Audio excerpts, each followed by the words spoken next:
right? But it's a freak show out here in Vegas already. I guess you want to be a Playboy bunny, but she couldn't make the cut.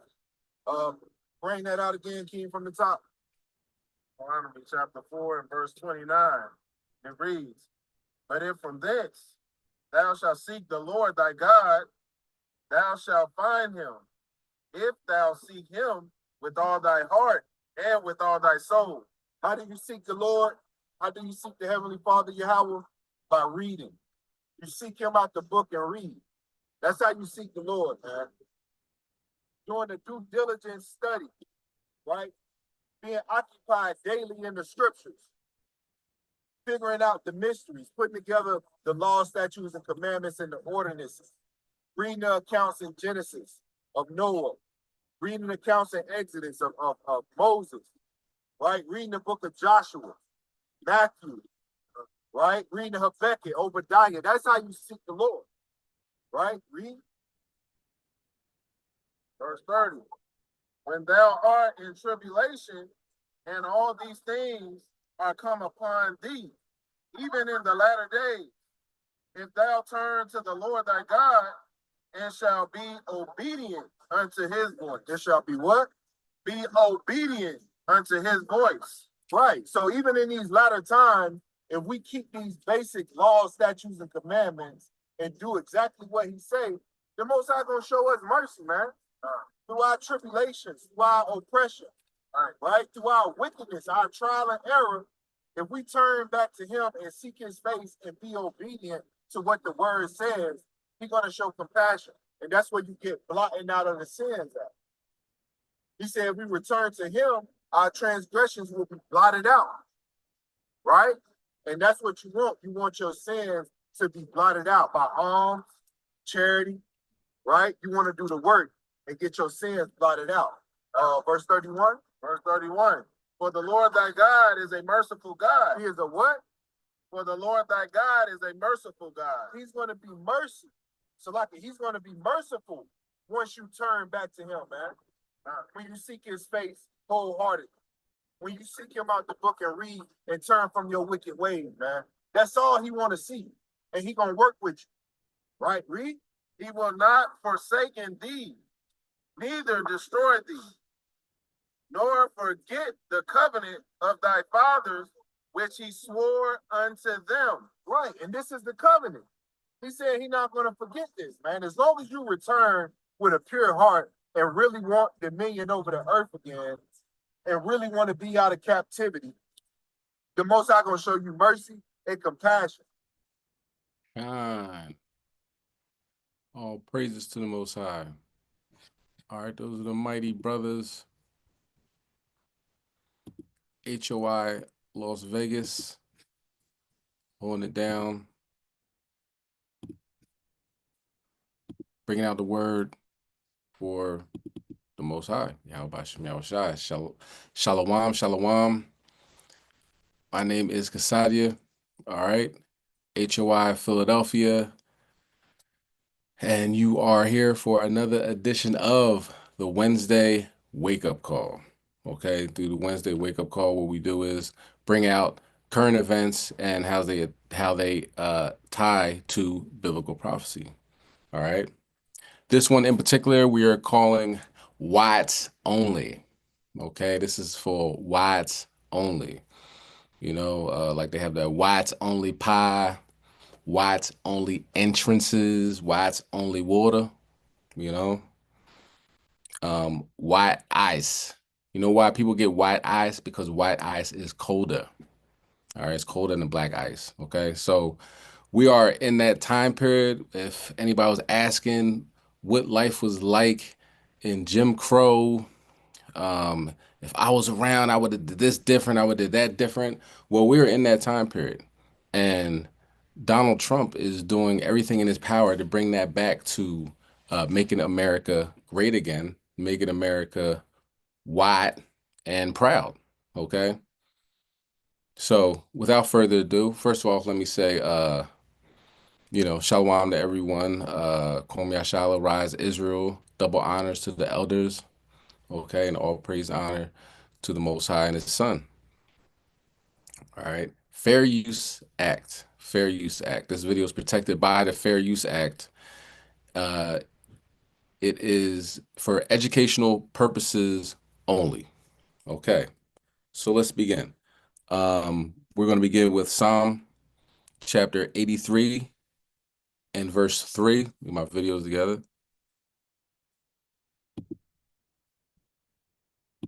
Joining us on the news at 11, I'm Larry. Slakia.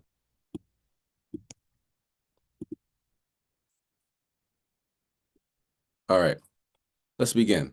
Psalm chapter 83, verse 3. They have created crafty counsel against thy hidden ones. They have said, come, let us cut them off from being a nation, that the name of Israel may be no more in remembrance. And this is thousands of years ago, but we could read it like it's today because the same thing is happening as we speak. Donald Trump has been systematically trying to get rid of our accomplishments. You know, the things we've done as a people, excellence, Black excellence. We're going to see in the next video. He's trying to get rid of Black excellence. He's taking away artifacts from the Smithsonian that have to do with Black excellence. So you can see how back in the day they did this, and you know, very covertly sneaky. This is pretty covert as well, but some people have been reporting on it, and how easily they can just change history. You know, people say that's why we go out there, we show a picture of what presumably Yahweh Shai would look like. People are like, nah, that's not my Jesus. You know, like Florida Evans said, it's not my Jesus. You know, before constant conditioning, you know what I mean? And with this, you know, actually getting rid of history, getting rid of the actual artifacts, sending them back to where they came from. But as you're going to see in this video, you know, they also got rid of, I believe, Nat Turner's Bible. You know, unless Nat Turner has living relatives that let them have that Bible, you know, that thing's going to sit in the basement somewhere and collect dust, or they'll just burn it at one of their Illuminati meetings or ceremonies or whatever like that. All right. Let's continue on. For they have consulted together with one consent. They are confederate against thee. And when you go to the Smithsonian, the Black History Museum in Washington, D.C., you see the major donors and the people that put it together, Amalek. And you can also see in the lunchroom, they sell pork, you know? So they'll tell you about the things that we've been through and, you know, the suffering and the slavery and Jim Crow, but won't say how it happened. So it's crafty counsel along with that. And it seems like they're not making a big deal about it. You know what I'm saying? They're not really up in arms like they're doing this to the Black history. They're just like, all right, I'm collecting the check. I'm not going to say too much about it. But people have spoken up about it. Verse 6. The tabernacles of Edom, first ones. You know what I mean? It's Esau.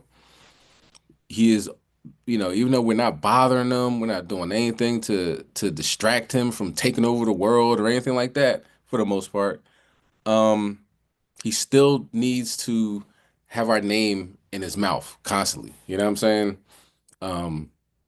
Anything that they've done positive, you know, not sure really what that is, but you know, we're not up in arms about it and trying to get it taken down and this, that, and the third. Like, all right, good for you.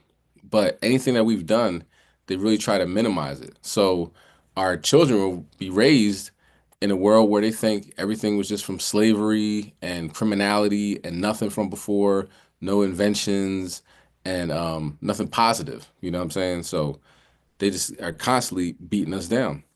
The Ishmaelites, the Arabs, Moabites, the Chinese, the Hagarenes, the so-called Africans. All right. So this is what Donald Trump is in the process of doing in his administration, literally taking away our Black excellence, or trying to, the artifacts. He can't, but they want whites only. If you Black, you got to get back. All right, let's watch the video. Joining us on the news at 11, I'm Larry Miller. Multiple sources confirmed at WUSA 9 the Smithsonian Institution is starting to remove move out some artifacts from the National Museum of African American History and Culture. In fact, a civil rights leader and pastor said that he was told the artifacts he donated to the museum were being returned. Our Alexis Wainwright has the full story. Two employees with the National Museum of African American History and Culture told me the museum is moving out some of its artifacts. Now, this news has ignited growing concerns among visitors who travel from all over the world to learn about African American history. I'm not disappointed. And it's unfortunate that people don't realize that if you don't know history, you will repeat history's horrors. Reverend Dr. Amos Brown says he has seen it all. He's been a civil rights activist for 73 years and has been on the front lines of history. But now he feels some of the history is being erased. He received an email from the Smithsonian Institution this month informing him the artifacts he donated to the National Museum of African American History and Culture were being returned. The artifacts included a Bible Brown carried during the demonstrations with Dr. Martin Luther King Jr. and Jesse Jackson, and a copy of History of the Negro Race in America, one of the first books on racism in the U.S. His honest excuse was because they were under too much light. And to be clear, you never asked for these books back, correct? No.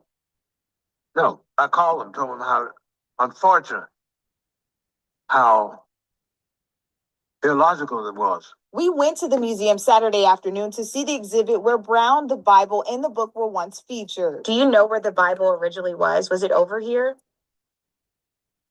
It was right there to the Is it in left class? of the narrative. But we didn't see it. Brown said those artifacts have been with the museum since it opened in 2016. We're not going to let nobody tell us what we can't read. And what we can't celebrate is our artifacts. He also said the lunch counter where the students from North Carolina A&T sat down and started the sit-in movement is also under discussion of being removed. WUSA 9 was not able to independently confirm this alleged discussion, and multiple calls to the Smithsonian Institution and the National Museum of African American History and Culture were not returned. While we were there Saturday, nothing about the historic lunch counter appeared different or altered. It was all about someone being against diversity.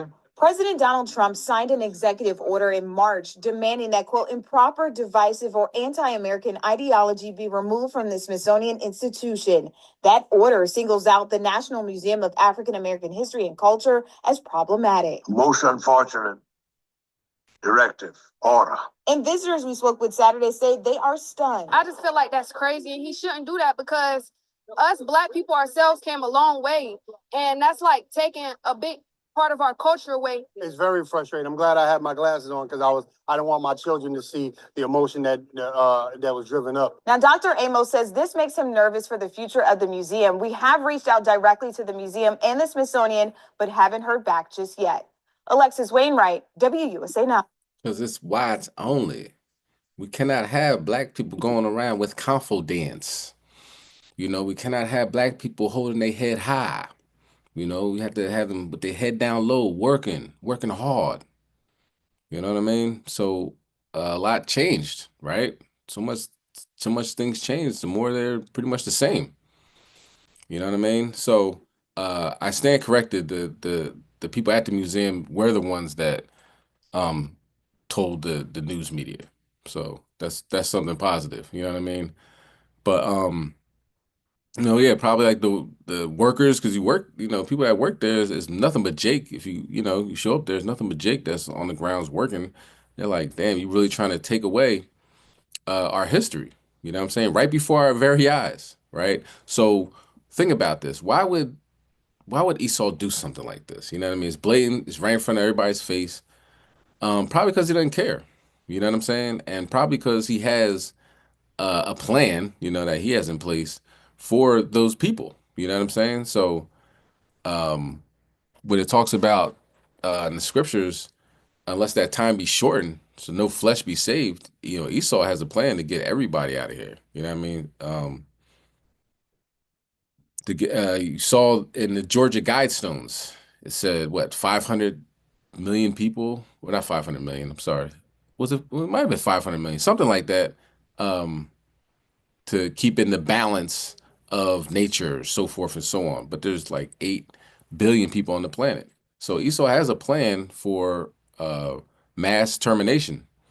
And I don't think we're making the cut. You know what I'm saying? When they start like you're at work and somebody's like boxing up your books and you know what I mean, packing up your plant right in front of you, you're like, I wonder what's going on here. You know what I'm saying? Are they about to escort me off the premises? All signs point to yes. So you know, as at least one good thing is that it's causing a type of emotion. Like Jake said, man, if I had my glasses on, I'd be tearing up right now. Now that emotion's good. You got to put it in the right direction. You know what I mean? Now you realize that they hate you, never liked you, and have plans to get rid of you. It's time to follow these law, statutes, commandments, and live and get the protection of Yahweh Bashem Yahushai. Let's go to Psalm chapter 64 and verse 1. You know, a little artifact here, a little artifact there. You know what I mean? And it's all to do with Black excellence. They want to get the best things that you have done, your ancestors have done on this planet. Well, at least as far as the museum says, he wants it out of here. Anything that's in the Black excellence section has to be gone. That's how much they fear you. Okay, it's really pathetic if you ask me, but you know what I mean. That lets you know how close you are to the Most High God and how they're pretty far back. You know, they're lagging behind. All right, let's go to Psalm chapter 64. I'm start verse 1. Hear my voice, O Yahweh, in my prayer. Preserve my life from fear of the enemy. So the enemy is clearly in that going that direction. You know what I'm saying? Locking up people that haven't done anything wrong, have committed no crime, lock them up, send them to El Salvador. And today it came out that he's looking at Rwanda and I think Libya or Liberia. I think it might be Liberia, even though Liberia, you know, pretty much fell when they killed Gaddafi and is run by, you know, not the proper government, if you will. You know what I mean? Assuming that that's the case, he wants you in that jail. You know what I'm saying? A jail that's with a government that is highly unstable. So Rwanda and Libya is now on the black sites list. Okay. So what we gotta do? Pray to Yahweh Shem Shai. You know what I'm saying? All right. Just who wants to go there? We in there with Hamites. Verse 2. You know it's hot and smelly. Hide me from the secret counsel of the wicked, from the insurrection of the workers of iniquity. You know what I mean? This is very secret, you know, what they're doing.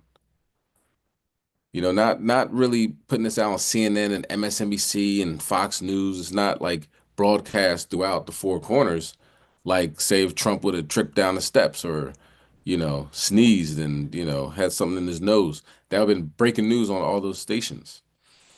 But when it comes to him taking artifacts out of our museum, you know what I mean, and minimizing our accomplishments, it hardly gets a peep, you know. So that's very secret, crafty. All right, verse 3.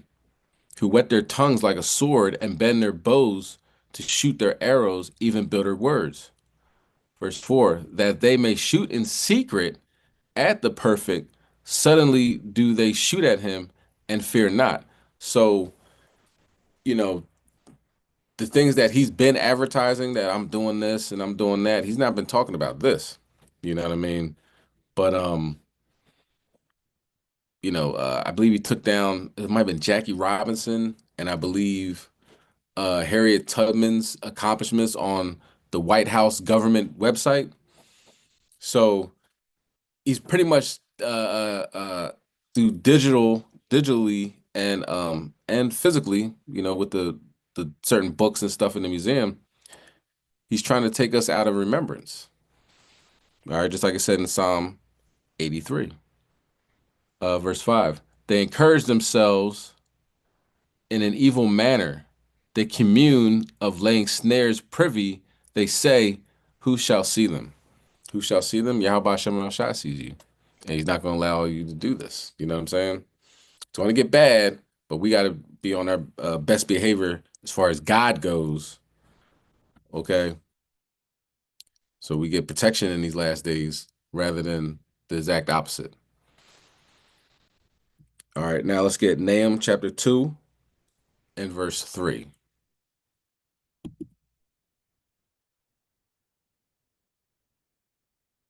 There's, they would like to do whatever they want. You know what I'm saying? These ratchet devils. Oh, Slack, it's wrong video. Give me 1 second. These ratchet devils like to do whatever they want, but there is somebody that stops them. There is somebody that is more powerful than their little bombs and their little drones. And it's God.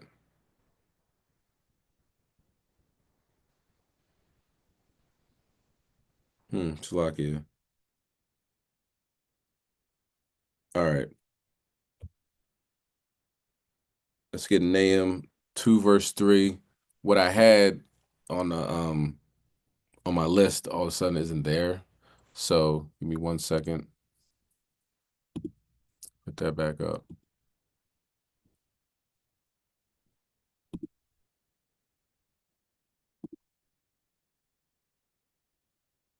All right, while I look for it.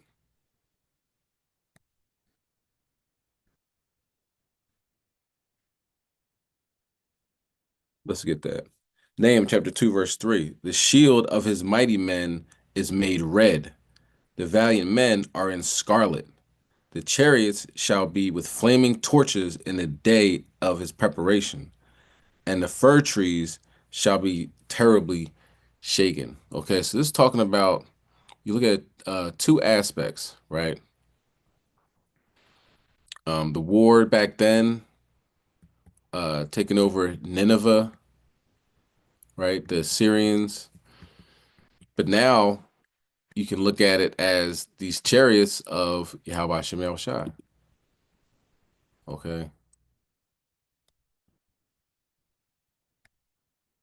And the power structure of America, of the world, is going to be terribly shaken.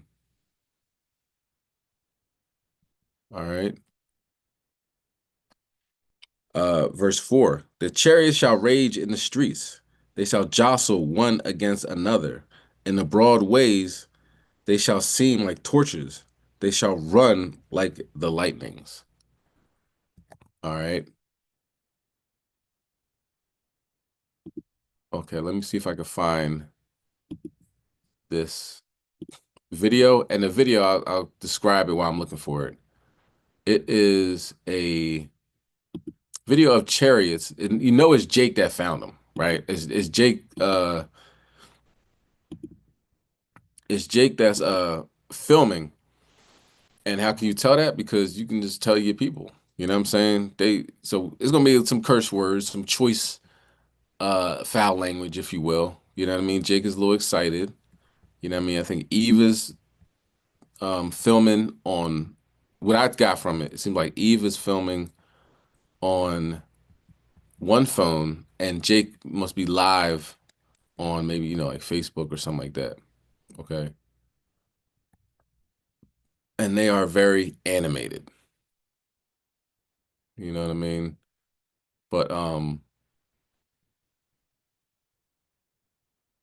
the chariots look red. You know what I'm saying? The chariots look red and they are fighting in the streets. Okay.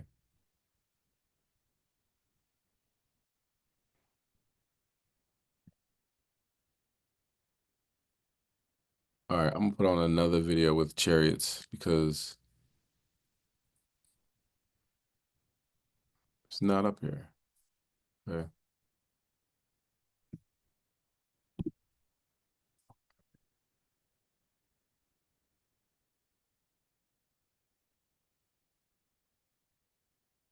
this will be Lou Elizondo, right? The person that allegedly has been worked for the government but doesn't work with the government now.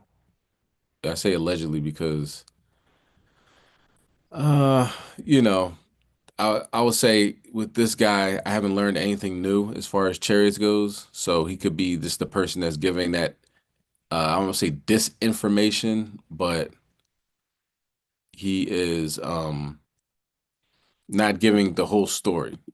Okay. All right.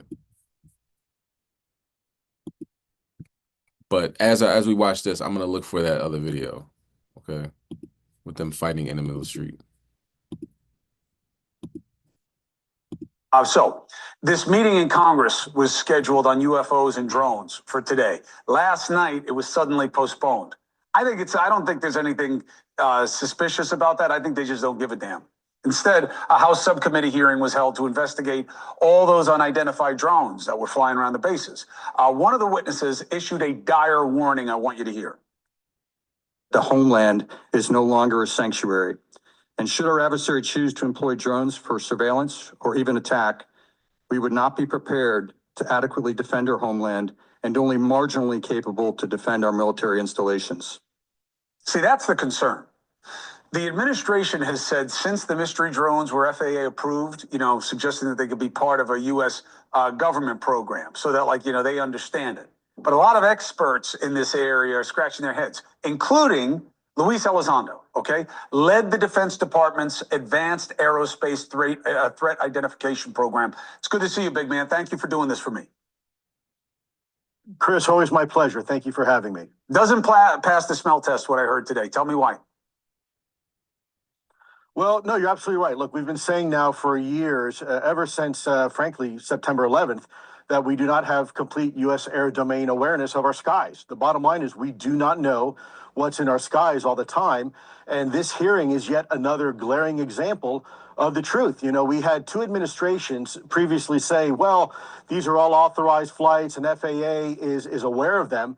And back in November, FAA themselves had said that, oh, yeah, we know what all these flights are. The reality is Senator Cory Booker himself from New Jersey spoke to the FAA, and on the record, he said, no, guess what? FAA does not know what all these drones are. And furthermore, you do not close sensitive military installations and airspace because you have an authorized drone flight. That does not make sense. And you heard it today. Again, we simply do not know what's in our skies. And Chris, let me add this. Do you realize now, over the last year and a half in Ukraine, that drones have been weaponized to such a degree that there are more casualties now caused by drones than artillery for the first time in warfare history. So think about now the vulnerability of our country as these quote unquote drones, mysterious drones, fly completely unchallenged. We still don't know where they're coming from. We still don't know who's behind the wheel. We still don't know where they're going.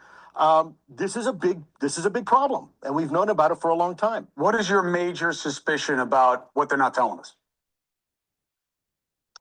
Well, I think the reason why they're not telling us is because they simply don't know. And that is a problem in itself. We've made recommendations in the past that there should be some sort of national strategy and some sort of national intelligence estimate done every year, like on other hard targets. And I think this country deserves to have a similar apparatus. Imagine a national intelligence estimate every year that gets promulgated, and then some sort of national strategy that follows it to try to help us figure out just what's going on and plug some of these intelligence gaps. We both know how this is going to go, and it's a God forbid. And I hate saying it, but there's only one way that this changes. One, you get a big leaker. Two, you have a God forbid. You have a God forbid where something happens that didn't need to happen, and then they're going to take action. And that's what I don't want it to come to. Yeah. I agree with you. I mean, I think that's the worst case scenario, right? Is that we have some sort of catastrophic event that forces us to do something when, frankly, we've known about the problem all along. I know. I don't like it. But, this is one of those deals where they only give a damn if they can blame the other side for it, right? Everything's all partisan all the time. Yeah. And if this isn't on somebody's watch, but when it happens, the other side will go crazy about it. Mr. Elizondo, thank you for keeping us honest on this and keeping us informed. I'm always a call away. It's good to see you. Always. Okay, so the other video that I'm looking for They must have took it down. That's crazy because it was a really good video. Is Jake and Eve like going crazy? They're like, "What is that? Those UFOs. What the F is that?" You know what I mean? As a lot of us would act if we seen what they saw, and those red lights got dropped out of a mothership. You know, they were filming from there. So unfortunate, but we got plenty of other videos available. All right. Um, let's see what happened in the colonizers land. Okay, let's get Wisdom of Solomon 17 and verse 2. So Spain and Portugal and France, the reason why a lot of people speak Spanish, that don't live in Spain, speak French that don't live in France, and Portuguese, and they never visited Portugal because these are the colonizers that have conquered these respective lands abroad. Okay, so what happened to them? Somebody cut their lights off. Yeah, everything like from the trains down there, the airports, you know, just the entire country. You can see it through space. The entire country is pitch black. Okay, and I wonder what happened during that time. You know, why would the Most High do something like that and turn off the lights of an entire country, right? People were saying that it was a cyber attack. People were saying it was from a atmospheric pressure anomaly or something to that effect. The reason why it happened. But in the scriptures, it talks about Egypt going into darkness and the things that happened. It just didn't go into darkness. There were apparitions and sounds and it was a very scary time for these people. And as I can only imagine how scary it was for the people in Spain and Portugal. And they weren't allowed to, cell phone towers were down, Wi-Fi is down, so no connection, no information.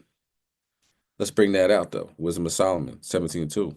For when the unrighteous men thought to oppress the holy nation, they being shut up in their houses, the prisoners of darkness, and feathered with the bonds of a long night, lay there, exiled from the eternal providence. Verse 3. For while they supposed to lie hid in their secret sins, they were scattered under a dark veil of forgetfulness, being horribly astonished and troubled with the strange apparitions. And what apparitions is, or what an apparition is, it's a ghost or a ghost-like person, or the appearance of something remarkable or unexpected. So something scary, you understand? And you can only imagine what happened there in Spain. But let's get the report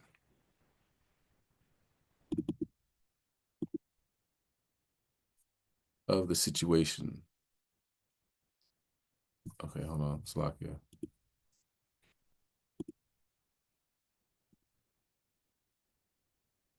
So they said it's some type of atmospheric situation, right? But after a while they stop talking about it and people move on to the next one. But we'll go with that. But at the same time,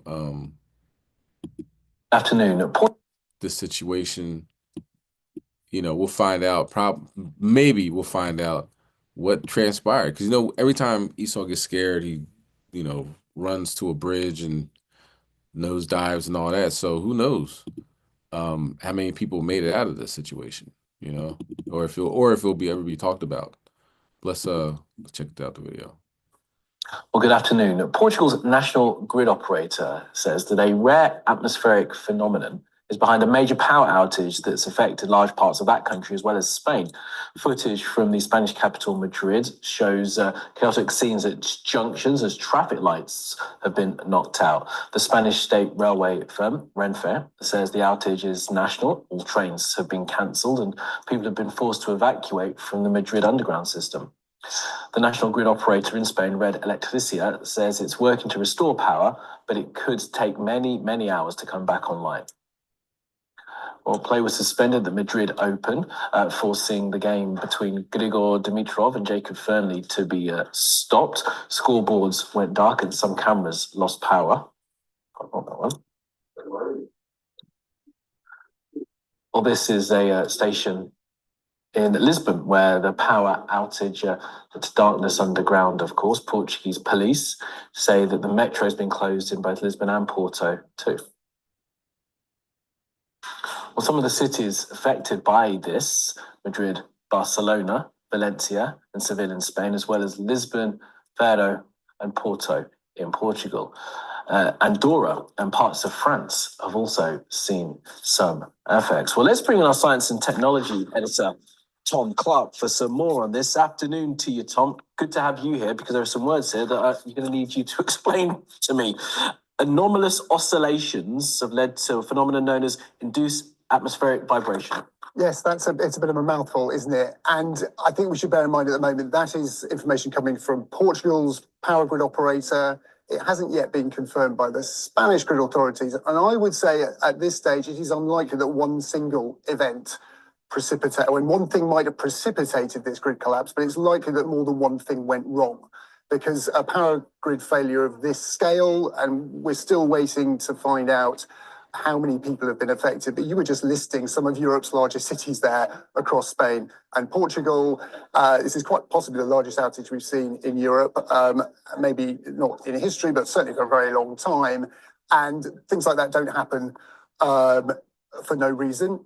And these grids are engineered to be as reliable and dependable as possible because there are, and I think we take them for granted while they're working, we don't realize just how much of a kind of plate spinning act keeping a large grid system, and this is a very large grid system that Spain operates across the whole of the Iberian Peninsula, some of it connected to, as you were saying there, directly to Portugal, also interconnectors to part of France, and it also supplies all of Spain's island nations as well, around the mainland Spain. It's a very, very large grid. And this is about a grid operator's worst nightmare. Not quite the worst, because what we saw at about 12:30 Spanish time was about half based on their sort of power demand disappear from the grid. So they've got half their power grid still working, and that's crucial because that means they've got power to put back onto the grid to help restore the balance. And it's all about balance. I'm going to come on to that in a second, but it's not a black start scenario, which is the real nightmare. And that's when you've got no power at all, even to get your power stations running again. That's something that affected Cuba, if you remember, for several weeks. Quite recently. So at least they got power in Spain, but getting back onto the grid is no easy feat. And with every hour that goes by now, it gets harder. So first of all, why? Well, a power grid works, as you probably know, on alternating current AC. It comes out of our plugs. Alternating current, though, runs at a very specific frequency.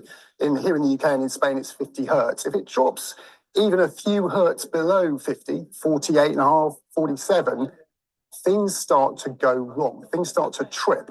And the reason the frequency might either fall or rise is if there is a sudden drop in either demand or supply of power.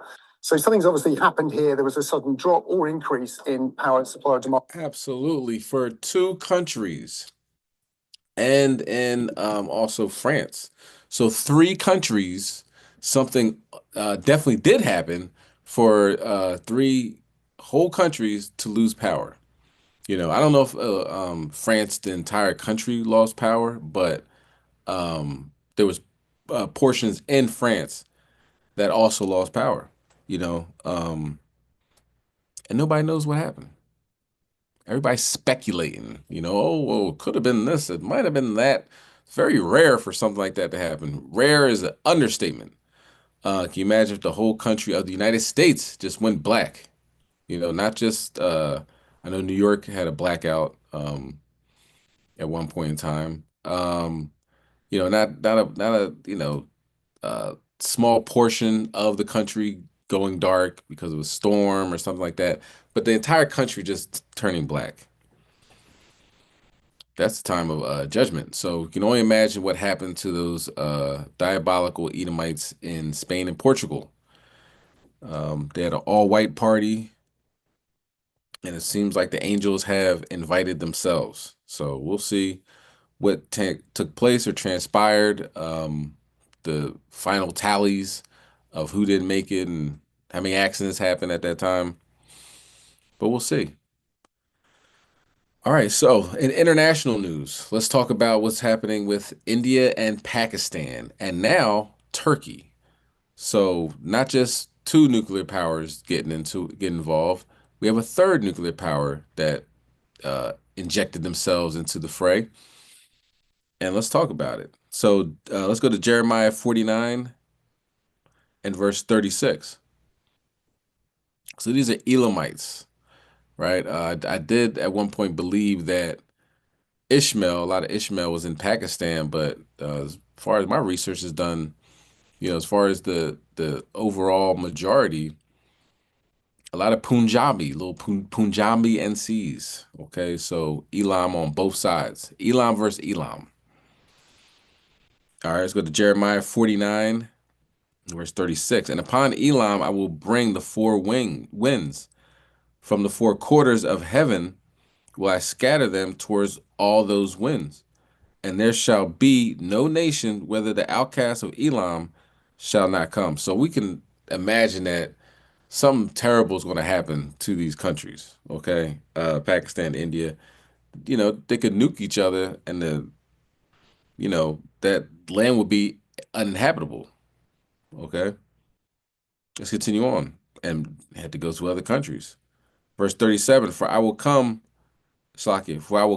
Elam to be dismayed before their enemies and before them that seek their life. And I will bring evil upon them, even my fierce anger, saith the Lord. And I will send the sword after them till I have consumed them. So, of course, they're going to go into captivity as well. So it's another way that we go into different places, getting to see the world, you know what I mean? And work hard at the same time. All right, so let's see what's going on over there and see what Erdogan is up to. He's sending missiles or equipment to Pakistan.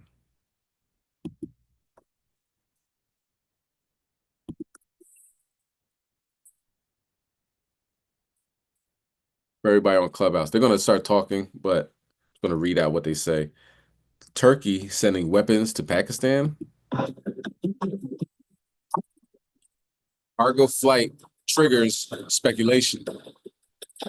Erdogan vows strong support for Pakistan as Pakistan's second largest arms supplier.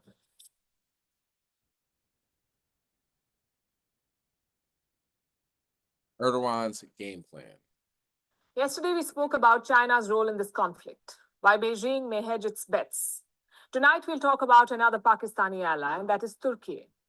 Will Ankara arm Pakistan against India? This question is doing the rounds on social media, all thanks to a cargo plane. This week, a Turkish aircraft landed in Karachi. Flight data shows that it was a C-130. Now, this is a military transport plane made by Lockheed Martin. It is used to carry troops, weapons, and vehicles.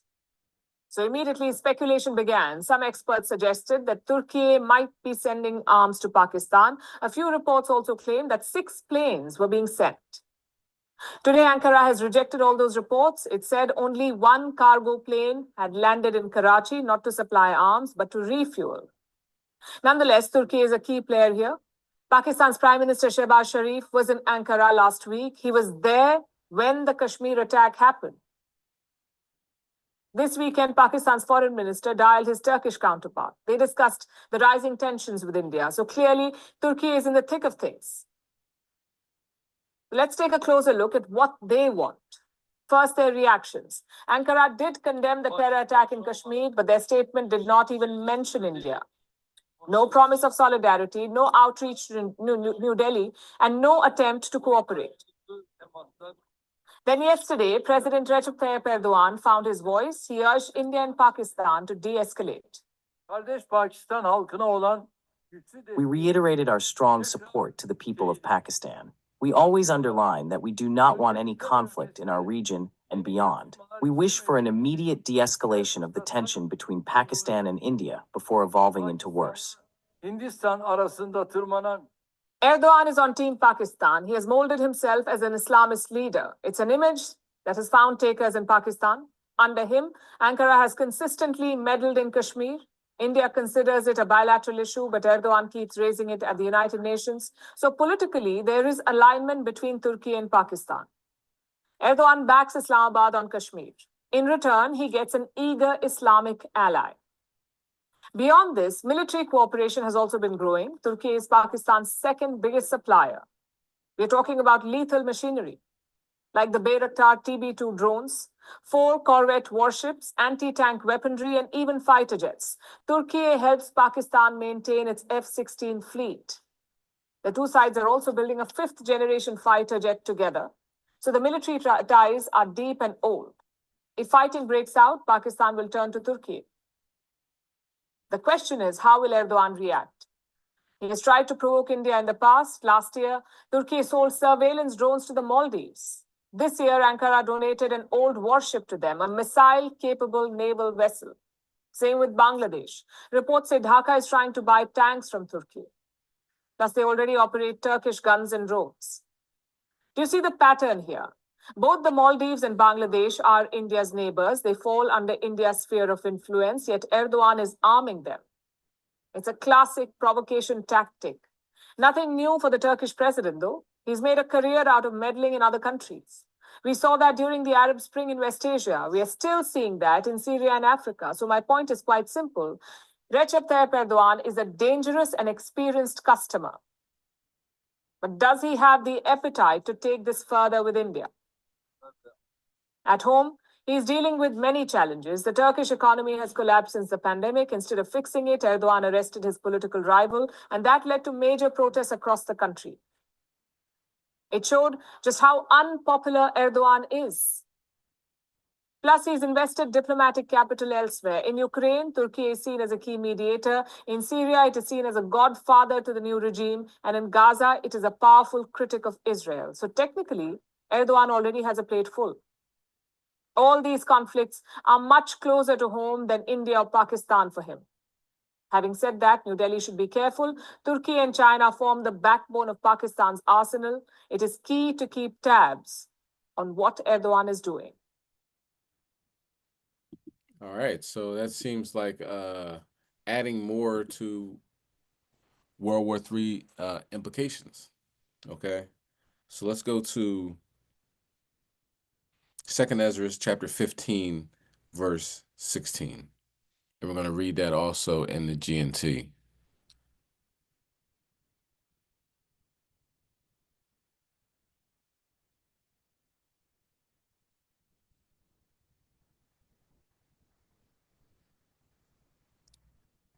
Khan.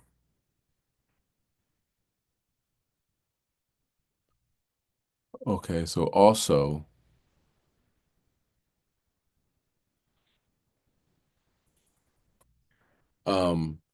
Donald Trump. Okay, so we're getting to Trump talk. That was the international news segment with Turkey, India, and Pakistan. So we're going to get into a little bit of Trump talk. Okay, so Donald Trump has now been arresting judges. Okay, so judges don't listen to him. You know what I mean? They have blocked some of his mass deportation and some other things that he was trying to do, and he's almost in contempt of court. Now he's arresting judges. So this is the downfall of America, you know, like a banana republic to a first world country, quote unquote, to a third world, you know, what we say, a S-hole country. You know what I'm saying? America's turning into a S-hole country. Not saying it wasn't before, But now it's pretty much obvious to anybody that's paying attention that the rule of law doesn't work for everybody. Donald Trump being a 34 felony convicted person still has a job and never spent one day in jail. But let the average citizen, let the so-called black man get arrested for a misdemeanor or maybe a light felon or whatever. He can't even work at Walmart.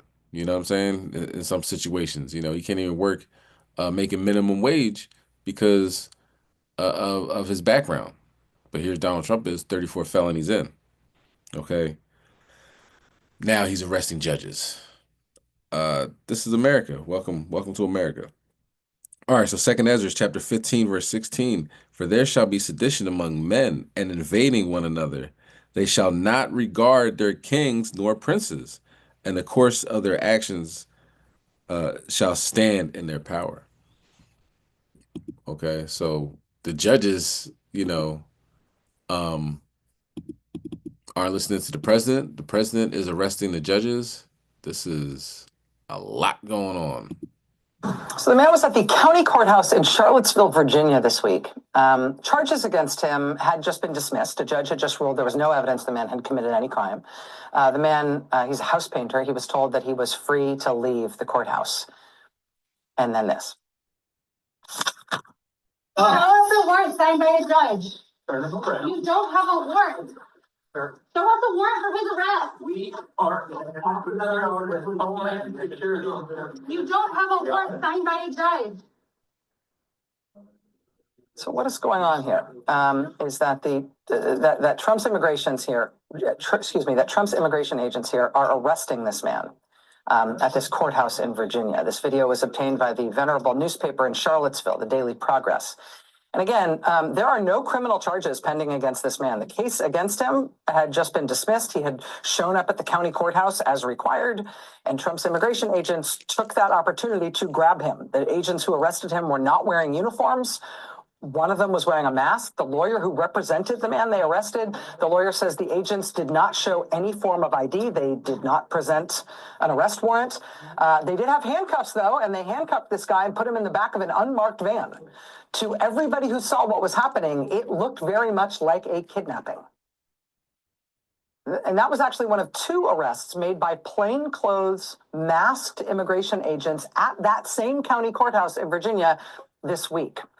The lawyer telling the Daily Progress, quote, "It's horrifying for the person being detained this way. It's horrifying for the community members watching it." And you saw that right away. People came out and protested outside the county courthouse in Charlottesville right after immigration agents showed up there to start taking people. This was just an instant pressure point for this community. It was a pretty big turnout, too. Masks plus no ID equals abduction. I mean, it makes sense in terms of how quickly people were willing to literally take to the streets over this, right? Everybody needs to be able to go to court, no matter what your immigration status is. Maybe you're the victim of a crime. Maybe you're a witness in an important case. Maybe you're a defendant. If people are too scared to come to court now because Trump's immigration agents are lying in wait at court to arrest them, then courts will not be able to function fairly or effectively for anyone. Judges are responsible for the safety of everybody who appears before the court for any reason, right? For the safety and security of those people so they can do their lawful business before the court. If Trump's immigration agents are staking out courthouses to grab people, to kidnap people, once they show up to take part in a lawful court proceeding, that stops judges from fulfilling their responsibilities under the law for what happens with their cases and in their courtrooms. Now, this was also a point of tension in Trump's first term. In Trump's first term, he also sent immigration agents to go to try to arrest people at their court appearances. And it was a flashpoint then. State judges have a duty to ensure the safety of the people who appear before them in court, whether as plaintiffs or defendants or witnesses. Well, today, a whole new level. Today, the FBI arrested a county judge in Milwaukee, Wisconsin. According to the FBI, this judge knew that Trump's immigration agents were outside her courtroom waiting to arrest a man who was before her court. They say she sent the immigration agents away from her hearing room and then escorted the man and his lawyer out of the courtroom through a private exit. For that, the Trump administration has arrested her and charged her with 2 felonies. She herself arrested, brought before a federal court, and then released today on her own recognizance. Her attorney says that the judge intends to defend herself vigorously. He says she looks forward to being exonerated. But if this feels like an insane and reckless escalation from the Trump administration arresting a judge, I will tell you, you are not alone. It sure felt like that to lots of people in Wisconsin today.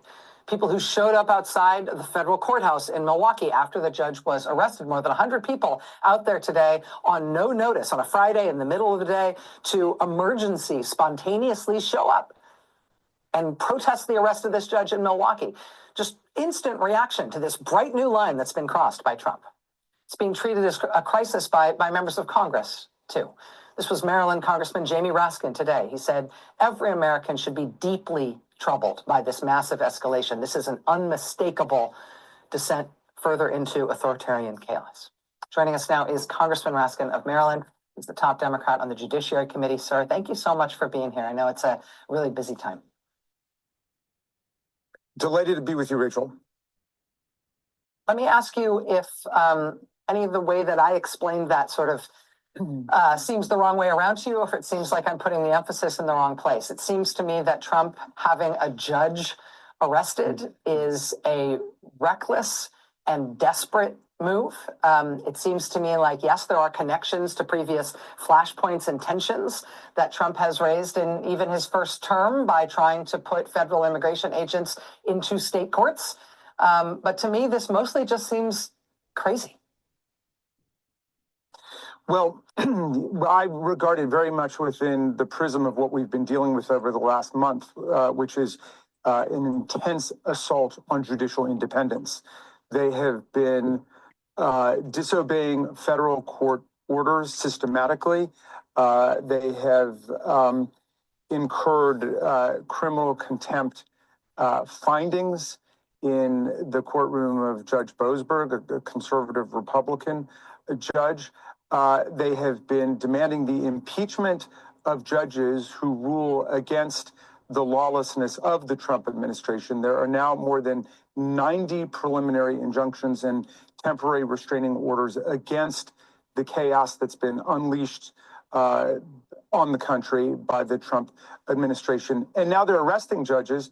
And the first felony criminal charge brought against Judge Hannah Dugan in Wisconsin is interfering with a legal proceeding, which is essentially what they've been doing all along. What Judge Boasberg is about to hold them in criminal contempt for, and has found that there is probable cause for criminal contempt, is that they deliberately ignored and defied his order not to take off in those airplanes headed for El Salvador and not turning the airplanes around. So on the logic of this arrest of Judge Dugan, all of the people in the Trump administration who participated in defying that order by Judge Boasberg themselves could be arrested for interfering with a legal proceeding and perhaps other criminal charges like kidnapping, as you were suggesting before. So Donald J. Trump, you know, the president of the United States had a Wisconsin judge arrested. This is how low America has sunken down to the bottom of every ladder you can imagine. Do you know what I'm saying? The rule of laws is it's what brings this country together. You know what I'm saying? But now look, they're arresting judges.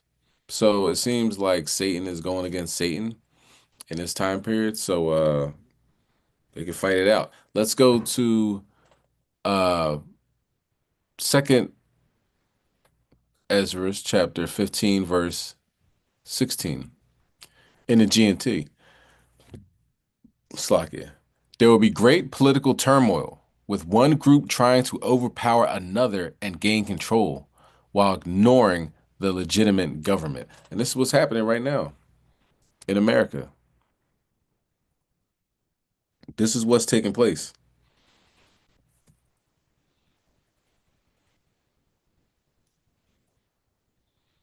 So if anybody has any question whether or not we're in the last days, it pretty much is right in your face, you know. So we'll see how that goes. Will he arrest more judges? You know, will he arrest his political opponents? Will he arrest Democrats at their house? You know, we only made it like what is it, 101 day or 102? Like he's barely past his 100th day. So this is we got some years to figure that one out. All right. But let's move on to another story. We'll talk about the domestic violence issue that Esau has been engaged in. Anything that has to do with Esau and you know, trouble, we bring it up for the most part. Can't really talk about everything. Like Esau got mauled by a shark over there in Israel. You know what I mean? Stuff like that. But we're going to talk about today is a bobcat. A bobcat tore up Bob from accounting. Can't make this stuff up. Bob from accounting got mauled by a bobcat. Now, was his name Bob from accounting? I don't know. You know? But the important part is that bobcat tore his behind up. Let's bring that out. A story now that is all over social media. Pictures of an elderly man with blood on his face. And the good news is he's okay. But what happened to him has a lot of people talking. Our Shelby Myers caught up with this avid turkey hunter who has quite the story to tell. Shelby. Oh, yeah, Lenise and Cameron. Claude Strother has been hunting turkey since the 70s. But being attacked by a bobcat wasn't something he saw coming. Literally. Now, we do want to warn you, some of the pictures in this story are graphic. Just a fluke deal. At 82 years old, Claude Strother is going viral. I always sit by a big tree. This time I didn't. I sat by two little trees about big as your arm, about 18 inches apart. The die-hard turkey hunter from Selma was calling up a big one on his land in Wilcox County last week when he took a hit from behind. I set the perfect storm for it. There was perfectly camouflaged in a gap, and all he could see was my head. And yep, perfect. Let's go to Sirach, chapter 12, verse 13. Right out of Esau's own mouth.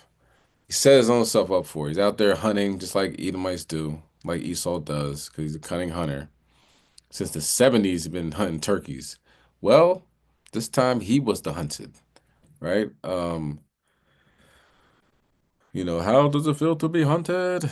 Well, Esau is now answering that question that bobcat tore his face off. All right, it's the book of Sirach, chapter 12 and verse 13. Who will pity the charmer that is bitten with a serpent, or any such as come nigh wild beast? You out there with them. You know what I'm saying? Like, this is what you doing. You out there with them and trying to shoot their homies, and a bobcat tore up Bob from accounting. Let's keep going. all of a sudden, I was knocked over. I turned and reached back. I assumed somebody had hit me with a baseball bat. It was that hard. Dazed me, but there was nothing there. And then I looked back around and the bobcat was trotting down the road, and it could have been a lot worse. The bobcat had just missed clawing Strother's eyes, and it Tore his behind up. If you can see that, Clubhouse, looks like he's sweating blood. You know what I'm saying? When Yahushua was praying and he started sweating blood, Esau is now sweating blood, and there's nothing he could do about it because a bobcat tore his face off. Let's get Psalm chapter 50 and verse 10.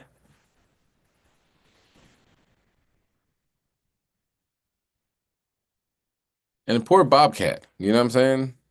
The poor bobcat, you know, he's apparently he didn't taste good because he let him live. But you know, he thought he had a meal. He realizes to eat him, he's like, ugh, I'm good. All right, so this is Psalm 50, verse 10. For every beast in the forest is mine, and the cattle upon 1,000 hills. I know all the fowls of the mountains, and the wild beasts of the field are mine. Most High knew exactly what he's doing. He said, Bobcat, sick him. Did bite into the back of his head. Strother took these selfies to show his family right after it happened. In his nearly 50 years in the woods, this was a first. He thought I was a turkey. My yipping is real good. And he assumed I was a turkey with a wide head, I guess. So he tried it. I don't blame him at all. I got no grudge against that bobcat. I wouldn't have shot him if he'd have walked up there and let me shoot him. While Strother, his wife, and their daughter are laughing about the bizarre occurrence now, at the time, Strother did take it seriously and went to the doctor to get checked out. His daughter sharing his story on Facebook. My dad has so many unbelievable but true stories that it was not surprising. Strother's daughter says reading the hundreds of comments has helped her dad take his mind off of a tough cancer battle. I keep books. I got every hunt I've been on since 75. Every one. Well, I kill a turkey or not. And said, looks like he's got a good ending, a good last chapter in his book. So she don't think I'm gonna make it. I don't think you are either. So let's bring that out. Sirach chapter 39, verse 28. There be spirits that are created for vengeance, which in their fury lay on sore strokes. In a time of destruction, they pour out their force and appease the wrath of him that made them. Verse 29. Fire and hail and famine and death, all these were created for vengeance. Verse 30, teeth of wild beasts and scorpions, serpents, and the sword, punishing the wicked to destruction. None of the problems. I may not, but hopefully I will. And as I found out very quickly, nothing, not even a bobcat or a battle with cancer, is going to keep Strother out of the woods. Next morning, I went to the same spot. Between the same two trees? No, I couldn't figure out where they were. I had to I sat by a big tree. I wasn't going to do that again. Yeah. He said he couldn't find out where it was. You wasn't looking hard enough. He probably did find out where it was. I'm not standing over there. I'm not getting tore by a bobcat. You see how Esau tried to save face? Like, man, I went right back out there the next day. She was like, the same spot? He's like, nah, I ain't go to the same spot, though. You got that mess. You got me messed up. I already got tore up by a bobcat once. I'm not trying to have it happen again. But Edomites getting tore up by bobcats nowadays. A lot going on. All right, so let's get a weather update on what's occurring weather-wise. Let's get Psalm chapter 37. And we're going to start at verse 18. All right. Weather it might be pleasant wherever you're at, all praise to the Most High, it's breaking, springtime, a little couple cold days around here in the Northeast, but hopefully it's getting pleasant wherever you are, watching this from. Now, if you're in Jerusalem, it might not be as pleasant because there's fires there. There's wildfires, you know what I mean? There's forest fires, whatever you want to call them. They're just raging right now. Burning them up, you know what I'm saying? And he said he's going to have an issue with Amalek from generation to generation. I believe we are in one of those generations, and he still don't like Amalek. All right, so with that in mind, let's bring that out. Psalm chapter 37 and verse 18. The Lord knoweth the days of the upright, and their inheritance shall be forever. Reading on. Oh, Salakia. No, okay. And their inheritance shall be forever. They shall not be ashamed in the evil time, and in the days of famine, they shall be satisfied. So everybody's not going to have to deal with this situation, you know what I mean? The stuff that's going on, we'll see it, but Most High willing won't affect you. So let's try to be a part of that number. Let's aim to be friends with Yahweh Shem Shai. Reading on. But the wicked shall perish, and the enemies of the Lord shall be as the fat of the lambs. they shall consume into smoke, they shall consume away. So the enemies of the Lord, people that do exact opposite, everything he says to do, they do the opposite. They got a lot to pay for. And right now, they're getting torched. Most High said, let them cook. For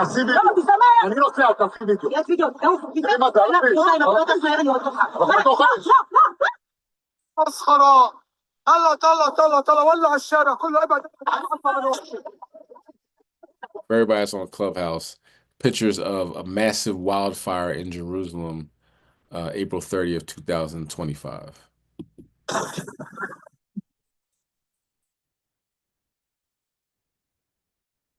Israeli police on Wednesday, April 30th, 2025, closed the main Jerusalem-Tel Aviv highway and evacuated residents along the route as forest fires have been burning in the area since last week.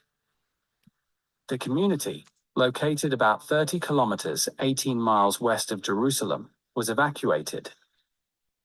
Local Israeli media showed images of firefighters trying to extinguish the fire. High temperatures and strong winds caused the fire to spread quickly in the area. Police said in a statement that at least 5 communities were evacuated from the area. Ambulances, intensive care units, and emergency response vehicles are providing medical support for firefighting operations, said Magen David Adam, Emergency Services. National Security Minister Itamar Ben-Gvir said in a statement that he was heading to the affected area, which is prone to forest fires during this time of year. When the fire broke out in the same area last week, Prime Minister Benjamin Netanyahu called for increased action to combat the fire and that it should be extinguished immediately before it spreads to Jerusalem. Unfortunately, the fire eventually spread to Jerusalem.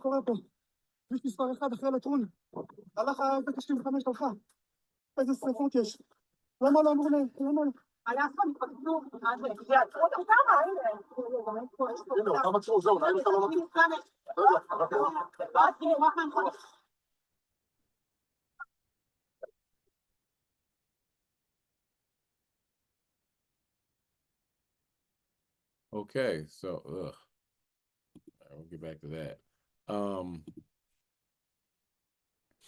So they're on fire over there in Jerusalem. Most High said he will visit with fire, and seems like he's visiting Amalek as we speak.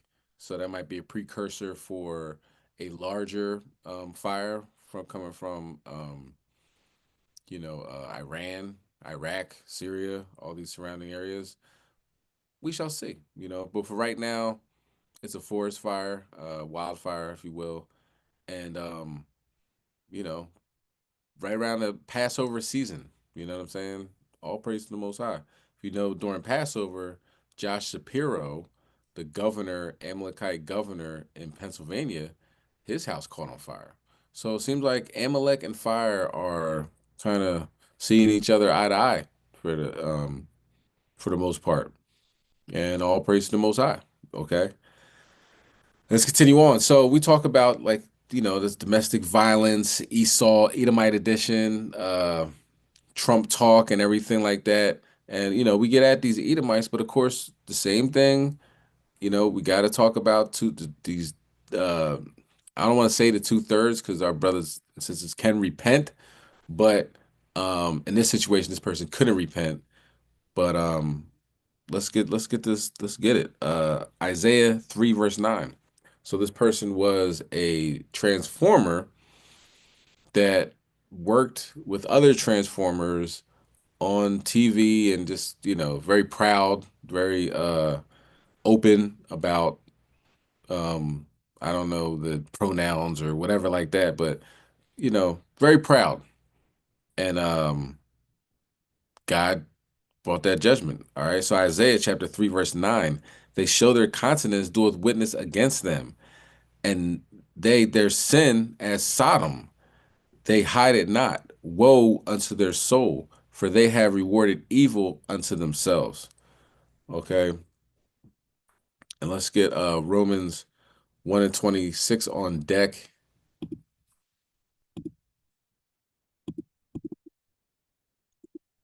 But this person worked with RuPaul in their drag queen show or something like that. Here we go. It's a sad day for fans around the world. Jiggly Caliente, beloved star of RuPaul's Drag Race and Pose, has passed away at the age of 44. Born Bianca Castro Arabejo, Jiggly was known for her vibrant spirit, fierce performances, and heartfelt advocacy for the LGBTQ+ community. Recently, her family shared that she had undergone a partial leg amputation due to a severe infection. Despite being surrounded by... So let's bring that out. A severe leg infection. Leg had to be amputated and then end up dying later on. Like, that's a judgment. Okay, so Romans chapter 1 and verse 26. For this cause, God gave them up unto vile affections. For even their women did change the natural use into that which is against nature. But this person was a man trying to be a woman. Verse 27, and likewise also the men, leaving the natural use of the woman, burned in their lust one towards another, men with men, working that which is unseemly, and receiving in themselves that recompense of their error, which was meet. Okay, so God will pay back. You know what I mean? Let's get Deuteronomy 22, verse 5. By loved ones, Jiggly peacefully passed away on April 27th, 2025. Jiggly made her mark competing in Drag Race Season 4, later starring in Pose as Veronica Ferocity, and serving as a judge on Drag Race Philippines. She inspired countless lives with her authenticity and strength. Tributes have poured in from fellow drag stars, remembering her as a caring soul who brought... All right, Deuteronomy 22, verse 5. The woman shall not wear that which pertaineth unto a man, neither shall a man put on women's clothing. So the whole drag community, has to read this scripture. Neither shall a man put on a woman's garment. For all that do so are abomination unto the Lord thy God. Abomination is a filthy, nasty, disgusting thing to God. So that's why repentance is very necessary. So this is called the wrapped out section of the Wednesday wake up call. Because Most High wrapped out. Enough's enough. Killed this man trying to be a woman. And the Most High, will recompense the things that we do. It's not all about Esau and the heathen nations. It's the things that we do that we got to get together. Let's not worry about how they're getting judged. Let's think about how we're going to make it into the kingdom. All right. But at this point, obviously, Most High was definitely wrapped out. Brought light to everyone she met. Though she is no longer with us, the joy and courage Jiggly shared with the world will never... I mean, how do you go to, a funeral and an obituary, your name is Jiggly? You know what I'm saying? And you say, oh, well, Jiggly was doing this and Jiggly was trying to get it together. With a name like Jiggly, I don't know. I'm not, you know what I'm saying? Let's continue on. So now we started off with this is the whites only, okay? It's only for the whites. So taking away our Black excellence artifacts out of the museum, right? Ending DEI hires and all types of programs, so forth and so on, even though we're not at the top of the list when it comes to DEI. That's the white women run that, but they voted for Trump and now they're losing their job. But now one thing we're seeing is America's trying to do better. They got RFK in there and he's trying to put real food on the shelves instead of this poison garbage that gives everybody diabetes, heart disease, strokes, cancer, you name it. You know what I mean? Gout, whatever the high cholesterol, So apparently America's getting together and starting to phase out the dyes that are in candy and, well, pretty much everything, not just candy, but they're in a lot of things. But as you can see back in the day, let's get Daniel 1 and 12. Back in the day, this garbage that the king would eat, that the heathen would eat, they try to give it to us, that messes us up. Now they're getting it together and getting real food. So that only leads me to believe they about to do rid of us. You know what I'm saying? This ain't for us, it's for them. So whenever they make that move, make that push to get us off this planet, we gotta be prepared and prayed up close to Yahweh Shem Yahushai. Because the good things that's happening to America, it seems like this, put it like this, like gentrification, right? Gentrification happened around in Philadelphia. You can tell when they start digging up the streets because Philadelphia's old, so we have these pipes that have lead in them and just the terrible, water. You turn on the water and then black stuff comes out or brown stuff comes out for a little bit and you gotta let it run a little bit. So when they start digging up the streets and having they care about the residents and they're changing the pipes, that's normally right before they're about to gentrify the neighborhood. So same thing going on with the food, but we're going to talk about it. So Daniel chapter 1 verse 12, prove thy servants, I beseech thee, 10 days, and let them give us pulse to eat and water to drink. So he's talking about vegetables and water to drink instead of the king's meat. Verse 13, then let our countenance be looked upon before thee, and the countenance of the children that eat the portion of the king's meat.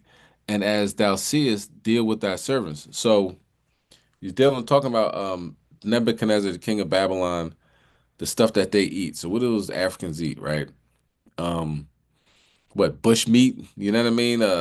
Monkey meat? Who knows? It could be anything. It doesn't have to be pork, but it could be any abominable food that Daniel's like, I'm cool. We don't want to eat that, right? Verse 14. So he consented to them in this manner and proved them 10 days. Verse 15, and at the end of the 10 days, their countenance appeared fairer and fatter in flesh than all the children which did eat the portion of the king's meat. All right. So start eating vegetables, start eating water, start eating healthy, your body will change, and that's important. All right.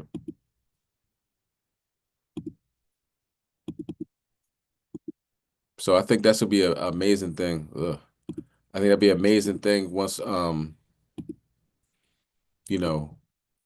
get out of that mindset of eating processed foods and fast foods and I'll get something to eat real quick. Once we get in that mind state of, having to make, good decisions when it comes to food, and you have no choice. You know what I'm saying? The way this is going anyway, you're not going to want to spend $15, $20 on a large pizza. You want to make your own food and chop up your own onions and do all that yourself, because the way this is going, the economy's collapsing, the economy's getting crushed. The what's going on with China and the tariffs, looking at the tariff tax and how much that is. The Trump administration called Jeff Bezos damn near enemy of the state because putting on his website how much is added on with the tariffs. Trump's like, yo, what are you doing? You know what I'm saying? You're hostile towards America. And he had to backtrack and say, no, I'm not going to do that. So what they know is coming, is only in a matter of time. Maybe like a week or two tops, we're going to start seeing the shelves being affected by these tariffs. So what do we got to do? We got to go back to the essence, go back to the beginning, eating our vegetables, eating our fruit, you know what I mean? Eating our, putting things together ourselves, rather than eating the king's meat. Because even they know it's garbage. Looks like we are about to see a very big change in the food we eat. Secretary of Health Robert F. Kennedy Jr. today announcing he's phasing out of 8 artificial dyes in U.S. food supply. What you're looking at right here is a live look as the Trump administration officials announce a ban of 8 petroleum-based dyes, building on the Biden administration's plan to ban red dye number 3 by 2028. Today, the FDA is taking action to remove petroleum-based food dyes from the U.S. food supply. So we got to keep in mind, right? So this is the health section of the Wednesday wake-up call, right? If the United States government, they're going to talk about how they're, planning over time to get rid of these dyes, right? So if they're admitting that the dyes in this food is terrible, so we should really just phase them out now. So when just like in Passover, looking at things that have leaven in them, check out the ingredients in what you're eating and what you're giving your children. If they have dyes in them, then you're gonna have to try something else. You know what I mean? Like, oh, he really loves that strawberry milk or this yogurt flavor or something like that. It's time to make your own yogurt, It's time to make your own type of flavor, your strawberry flavor, like real strawberries instead of strawberry, artificial strawberries. You all right? They have red dye 40 and other dyes that are very bad for you. Let's continue. And from medications. For the last 50 years, American children have increasingly been living in a toxic soup of synthetic chemicals.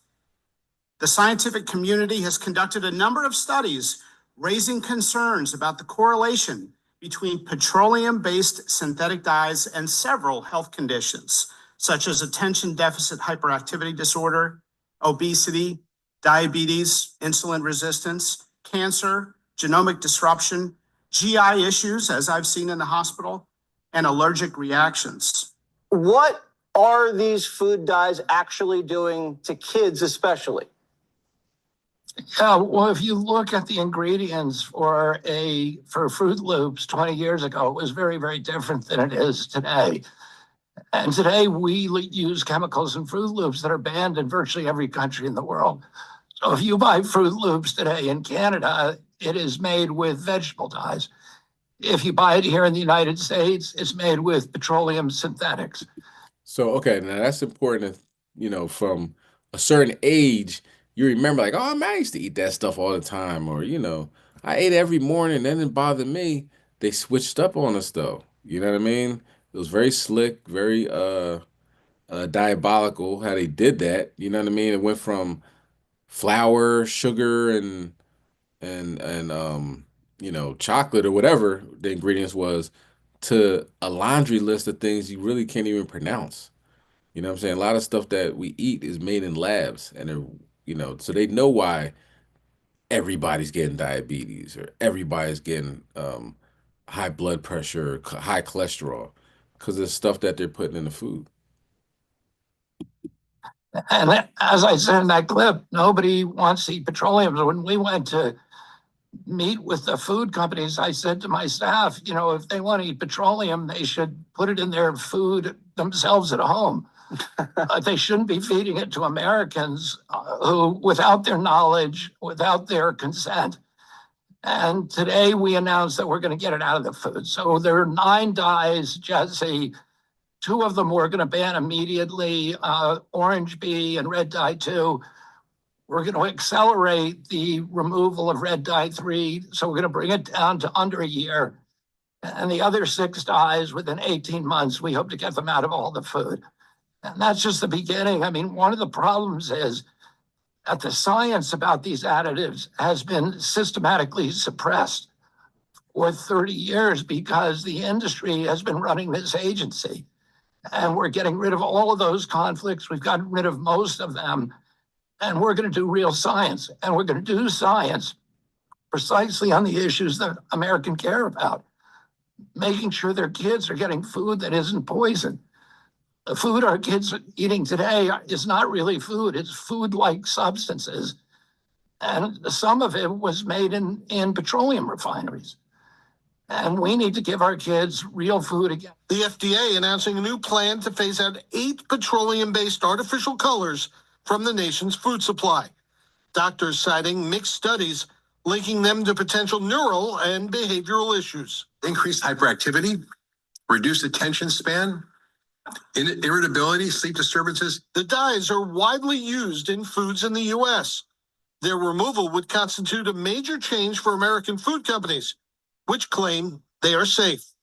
If they want to eat petroleum, they ought to add it themselves at home. But they shouldn't be feeding it to the rest of us. In January, the FDA announced it would phase out the dye known as Red 3, used in candies and some medications, after finding an increased cancer rates in lab rats. Many companies already use natural color substitutes for food sold in Canada and Europe. Health Secretary Robert F. Kennedy Jr. has vowed to make removing artificial ingredients a priority for his agency. Food dye is just a no-brainer. Nobody wants to eat petroleum.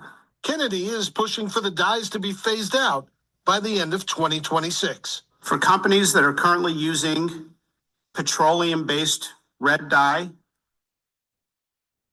try watermelon juice. I also encourage parents who are trying to be a healthy diet and also struggle with finding foods that their kids would enjoy having is, bringing to the library, picking out a cookbook together, picking out recipes, and making meals so that the kids also feel empowered. Several dyes have been linked to behavioral issues in children or have been shown to cause cancer in mice, not yet in humans, but other countries have already banned the additives. Are you surprised it's taken the United States this long to do this? Yes. Honestly, I was really surprised because I didn't start noticing these things until I had a kid. The FDA is also partnering with the National Institutes of Health to find out what those dyes are really doing to children. Because we were tough, we had what my uncle called this beef jerky toughness that was responsible for our country being the land of the brave and the home of the free. The greatest industrial power in the world. The wealthiest country. We owned half the wealth on earth when my uncle was president, and part of that was because of the vigor of our society. Part of that was the vigor of society, and we had Negroes in captivity for hundreds of years. But of course, they leave that part out. Let's continue.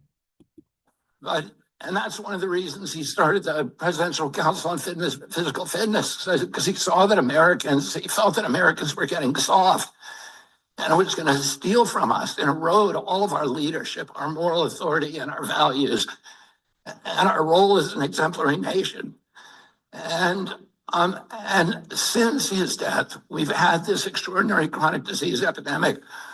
When my uncle was president, 3% of American kids had chronic disease. Today, it's around 60%. And these are a broad category, the ones that Marty mentioned, like ADHD, the neurological disorders, ADD, ADHD, speech delay, language delay, tics, Tourette syndrome, narcolepsy, ASD, and autism. All of these are injuries that I never heard of when I was a kid. They were not part of the nomenclature. They weren't part of the dialogue. There was zero spent in this country treating chronic disease when my uncle was president. Today, it's about $1.8 trillion annually. It's bankrupting our nation. 74% of American kids cannot qualify for military service. So how are we going to maintain our global leadership with such a sick population? We have all these autoimmune diseases, these exotic diseases. Again, I never heard of juvenile diabetes, rheumatoid arthritis, lupus, Crohn's disease, and 100 others that were just unknown when I was a kid. I never knew anybody with a peanut allergy. I never knew anybody with a food allergy. Why do 5 of my 7 kids have allergies? I never knew of anybody who had eczema. I knew of a very small number of children who had asthma, but that has exploded as well today. And our fertility is dropping dramatically. Teenagers in this country today have the same testosterone levels as 68-year-old men. Our girls are reaching puberty 6 years early, 10 to 14 years old. And this is existential for our country. And we have to address it. And one of the problems, when I met with, and I want to commend the food companies for working with us to achieve this agreement or this settlement. And when I went in a few months or about a month ago to meet with the food companies, I was talking with my staff about these petroleum-based dyes, and I said, if they want to add petroleum, they want to eat petroleum, they ought to add it themselves at home. But they shouldn't be feeding it to the rest of us. And without our knowledge or consent. And unfortunately, we're gonna get rid of the dyes, and one by one, we're gonna get rid of every ingredient and additive in school in food that we can legally address. One of the problems is that the industry, which all of these industries, cast a dark shadow historically over this agency. And there's so many conflicts that we are now systematically eliminating. That has allowed them to suppress the science. There's shockingly few studies, even on food dyes, and on all these other ingredients as well. And Jay Bhattacharya, who is here and who is running, the director of NIH, is now narrowly targeting these kind of food additives for scientific study, so that one by one we can start eliminating them where they can. Where we can't, there's things that we'll never be able to eliminate, like sugar. All right, I know his voice is really annoying, but what he's saying is important. So if you could just bear for a little bit longer, you know what I'm saying? If it was one of y'all, if it was y'all Israel that talk like that, you cool with me. You know what I'm talking about? But Esau, it's like scratching the chalkboard, man. But a couple more minutes. And sugar is poison, and Americans need to know that. It is poisoning us. It's giving us a diabetes crisis. When I was a kid, I always say this, a typical pediatrician would see one case of diabetes in his lifetime. Today, it's 1 out of every 3 kids who walks through his office door. In our most recent study from NIH, 38% of American teens, half our adult population. This is existential. We are spending as much on mitochondrial disorders like diabetes as we spend on our military budget. We can't continue to exist like this. And the problem is industry is making money keeping us sick. As Jay pointed out, ADHD is associated with all these behavioral disorders. But those disorders are treated not by changing our diet, providing medications to treat our kids. And they get medicated, and that is the only solution. And, I would point out that there is part of the etiology of these diseases is a kind of media malpractice, mass psychosis that has our media not talking about this.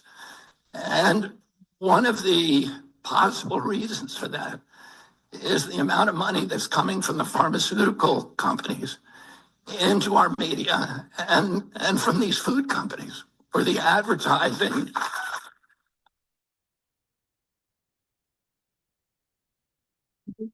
The advertising has at least plays a factor. So that revenue, that extraordinary revenue stream, in disabling their capacity or their inclination for skepticism and for critical thinking. So Americans don't know what they're eating, and they don't know the implications of those things.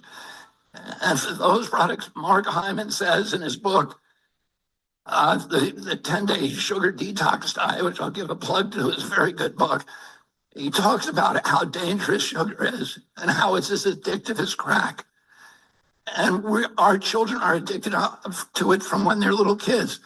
Our agency recommends, I think, a huge amount of sugar for kids from when they're born. And it's hurting them, and it's addicting them, and it's changing their taste buds so that they crave it. And it's disabling our population. So for those ingredients that we can't ban legally, I think we're going to start informing Americans about what they're eating.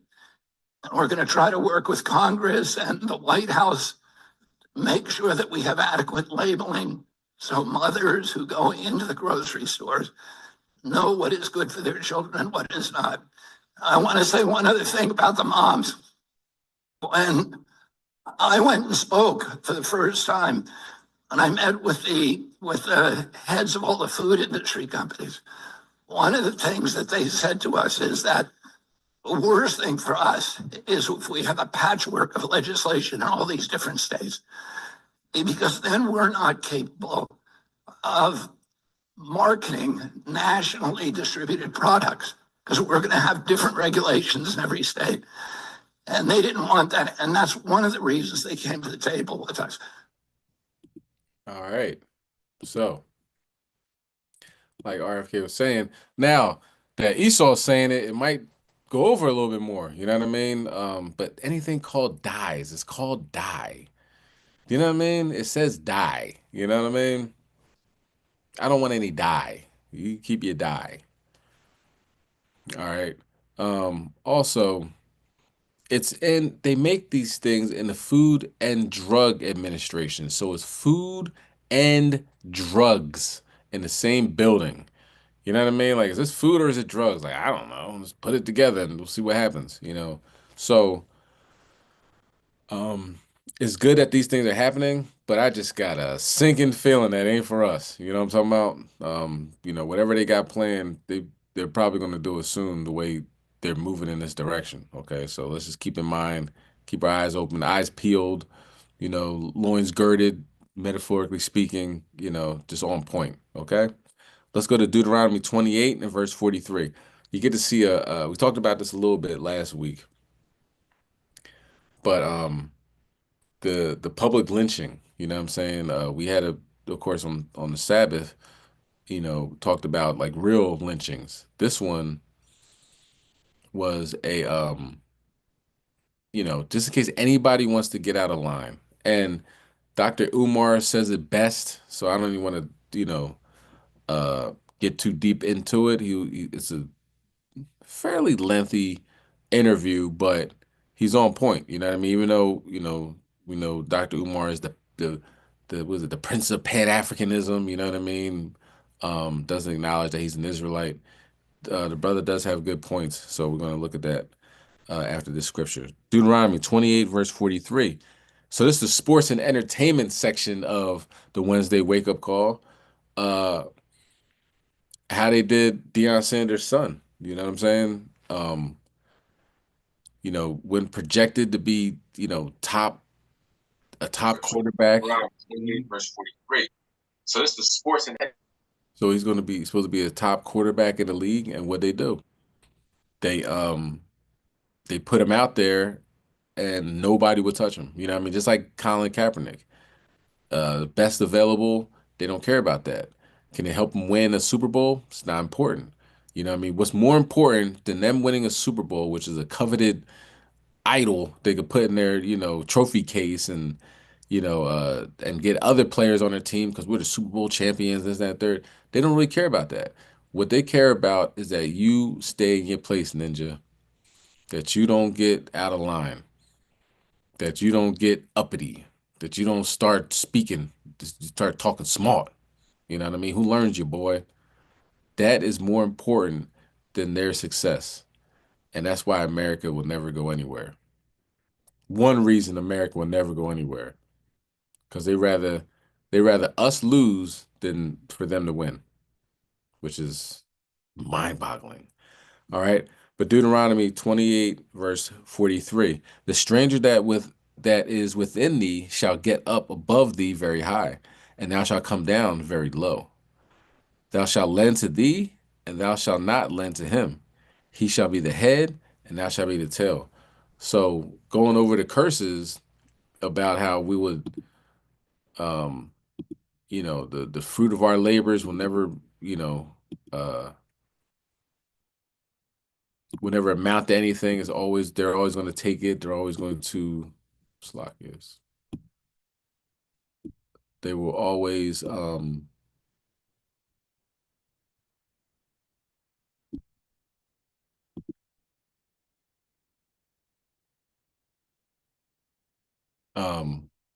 always take what we have, you know what I mean? And in this particular instance, his talent is far surpassed the fifth round that he went into. right? He made it to the 5th round, the 144th pick, by the way, though. He was the 144th pick.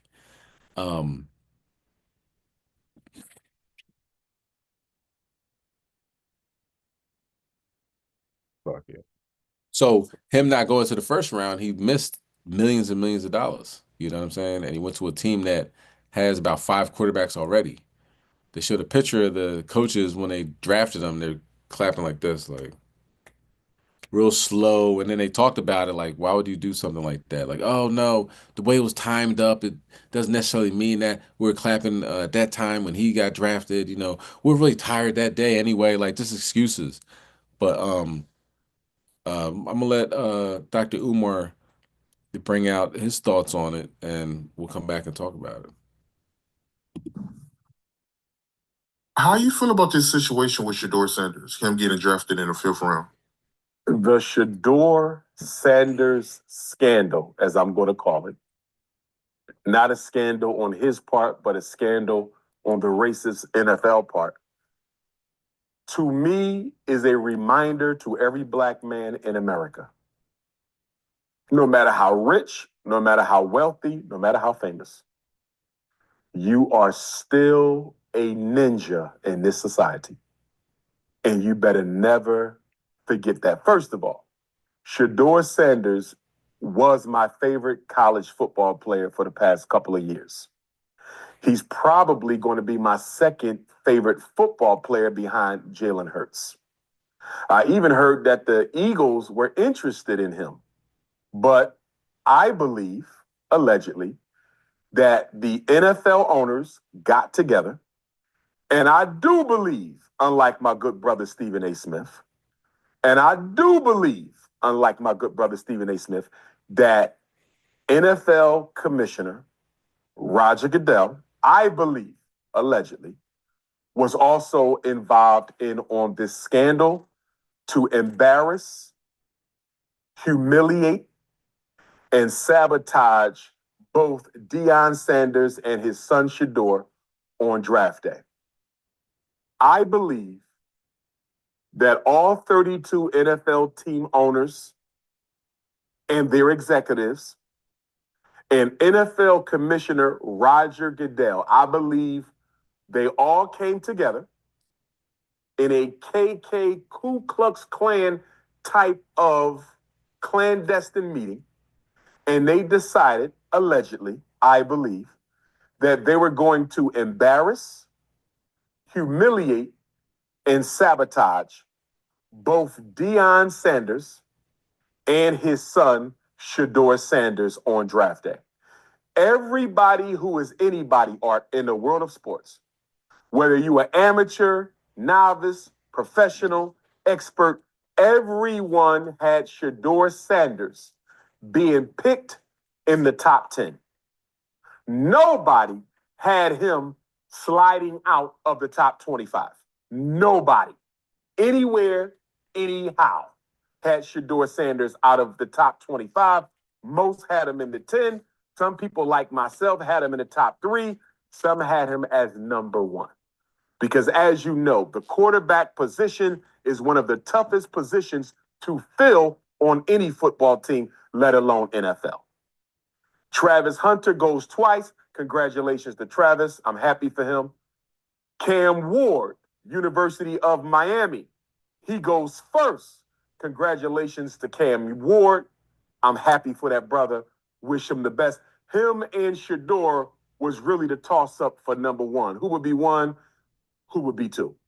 Him, Shedeur, and Travis were assumed to be the top 3 picks.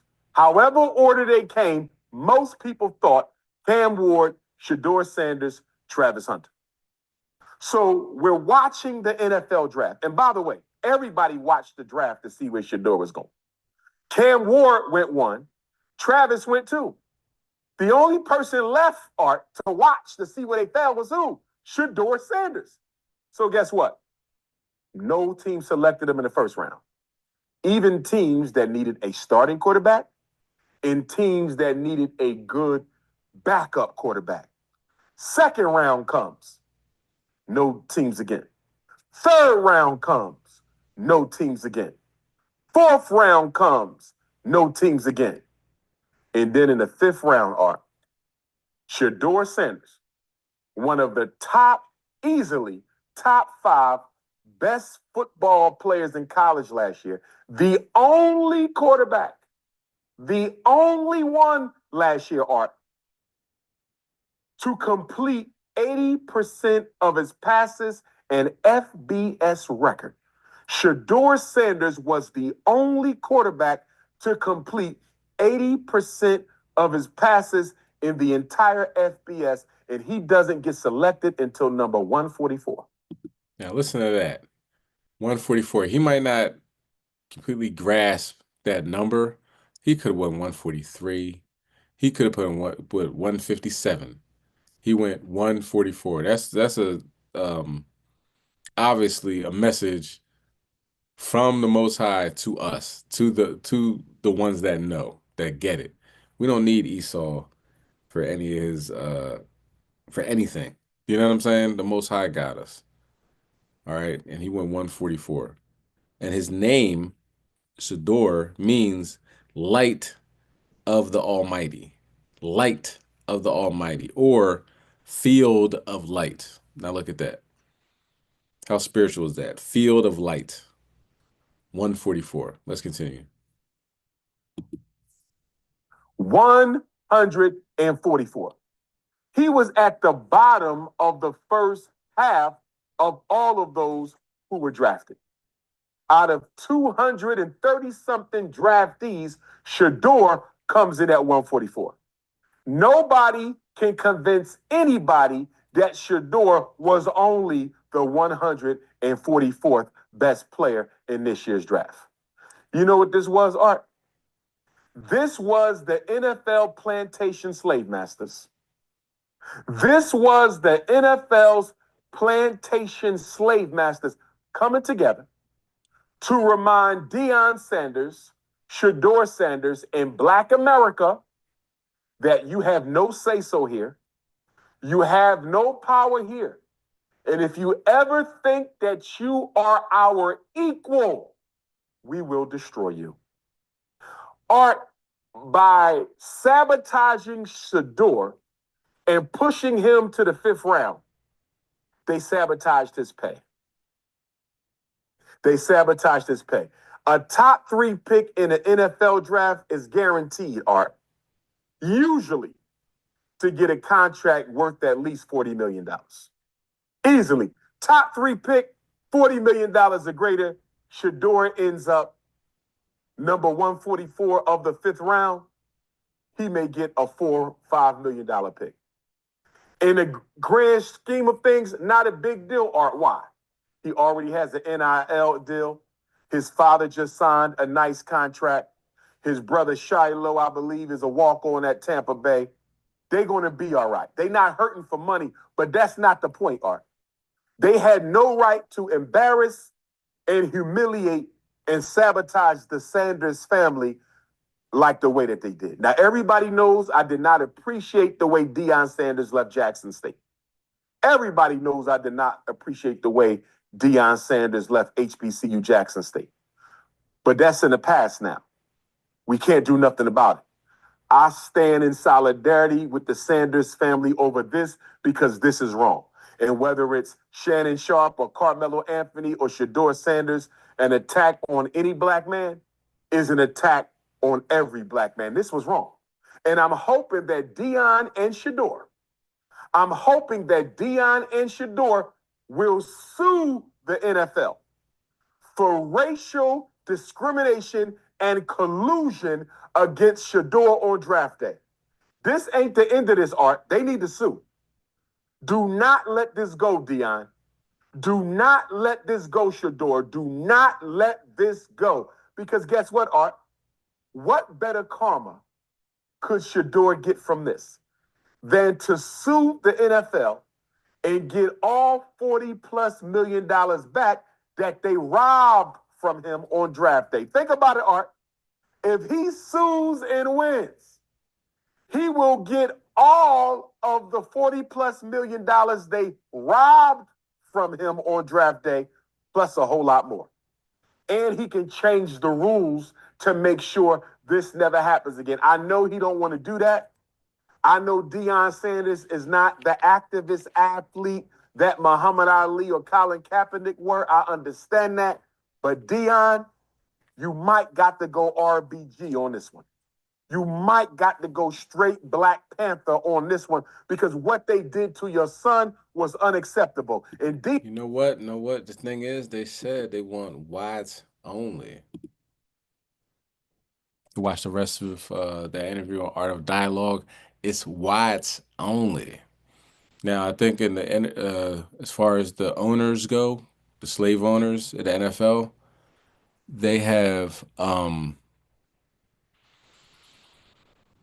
think one Elamite that's is he like the owner of Jacksonville Jaguars or something to that effect?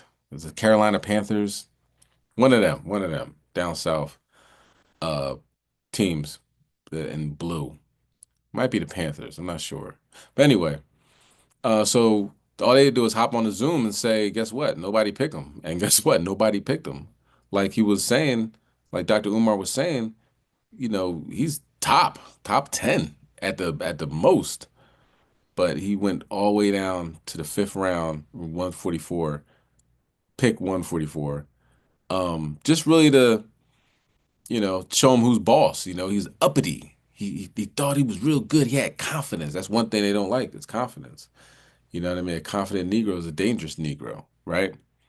And you look at the interview that Venus and Serena Williams had, and their father was in the background of the interviewer, and they asked, "What makes you think you're good?" or something like that. He said, "Yo, don't ever do that. Don't ever try to knock my child's confidence down."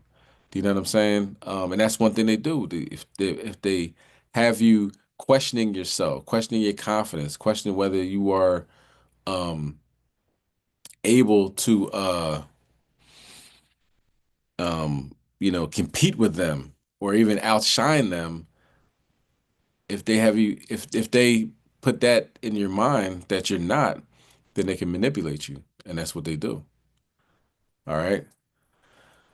So that is the lesson. Hopefully, Shalom. Shalom. Shalom. Yahweh Shem Yashabakta. Yahweh Shem Real Yashab. quick, just before you wrap it up with the Deion Sanders case, there's a lot of things like you hit it on the personality. They've been doing this for a minute with black athletes, right? All the way from Jack Johnson. They don't like the flashy personality.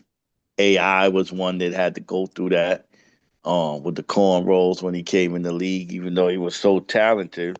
But they still had they want the black athletes to have a certain way about them. They can't be cocky, right? Jack Johnson was cocky, but then they brought Joe Louis and they told him every time you knock somebody out, you can't perform. You can't say anything. Just put your head down. It's a perception. It's all about the image. They don't want black athletes to be too strong, like you say, too confident. They don't like, he has the big chains and stuff like that.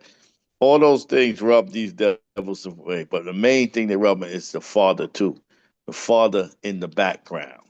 You know what I mean? That they can't control him and manipulate him because he has a father that's been in the NFL, knows all the games, probably will stop him from dealing with the white women, too. You see what I'm saying? Because he got black women. So all of this is what they're looking at. So this is what the white man do. He gets together and say, none of us is going to pick him. We all going to stick together and know that we can't have this cocky Negro. We're going to teach this cocky Negro a lesson, him and his father.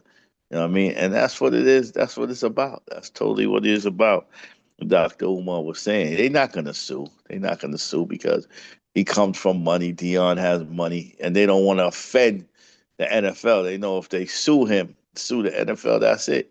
His career is over. He will never be picked like they did Colin Kaepernick. So, he's going to go along with the program. Con. And they keep talking about Deion and how he's really involved in his child's upbringing, but so was Archie Manning and Eli Manning and Peyton Manning. And he told what was it? Eli said, "I'm not going to play for the Chargers." You know what I mean? So when they picked them, they were booing, and what happened? He got sent to the Giants. Nobody thought twice about that afterwards. But now that this happened, it's like the biggest deal in the world because it's us. It's one of us doing it. So this obviously the title of this lesson, whites only, is a play on words. This is how they want it. They want it And, whites only. and, and Tilapia King Khan, real quick also. And the crazy thing about it, the Giants need a quarterback. Really, they needed a quarterback for the future. The Steelers needed a quarterback. A lot of teams needed a quarterback. You know what I mean? He would have been perfect for the Steelers because they got that black coach. You know what I mean? But they all got together and say no, even though he could have been the one to lead them, because they all need quarterbacks. They had the Steelers got rid of their quarterback. Russell sent them to the Giants, and they lack a quarterback there. But even them passed on them. It's crazy. Um, at their own expense. That's how much they hate us. If the winning is a possibility with them, they hate us more. That is a deep down evil that that the scriptures talk about. You know what I'm saying? Not called the devil for no reason. You know what I'm saying? So his forked tongue, um, he speaks with a forked tongue, always lying, and God forbid we get anything, anything. Like, okay, for instance, right? Say with OJ, the whole thing with OJ and how he allegedly killed Nicole Brown Simpson, right? Allegedly. But of course, in the court of law, he was found innocent. Every Jay Leno, Jimmy Kimmel, late night host, every Edomite comedian, talk show, they always had to bring that up. Always talking about OJ, just keeping it in the public eye that he is going to get it. There's no way he's going to get away with this. Allegedly knifing two Edomites. And so he went to jail for stealing his own trophies. And he did like 30, they gave him like 33 in the third year or something like that. Um, I say that to say they don't want you to have any type of uh um leg up on them. You know what I'm saying? And I think Paul Mooney said it best. If OJ did it, he'd be the only nigga on the planet that got away with it for even a day. You know what I'm saying? He said normally that nigga would be hanging that night or early the next morning. You know what I'm saying? They would walk in there, walk past the sheriff, grab him out, and lynch him. You know what I'm saying? So something like that with OJ was huge. That how can a Negro get away with something like that? So it just and every black person on the planet was so-called black people on the planet were like, dang, he got away with that? Because we're so used to losing all the time. You know what I'm saying? So in any given situation, these the so-called white man needs you to be at not even in the jail, but under the jail. He needs you in the dirt underneath the jail. You know what I'm saying? King. Salakia Nothing. King. Real quick. Hey, Salakia, man. That's what OJ, they hate him so bad they got a show coming out, a movie coming out, Naked Gun. And in the Naked Gun scene, they got two white boys that's looking at their father supposedly and saying, I wish you was here. And then they got the black kid that comes up and looks at the picture of OJ and says, I don't wish you was here.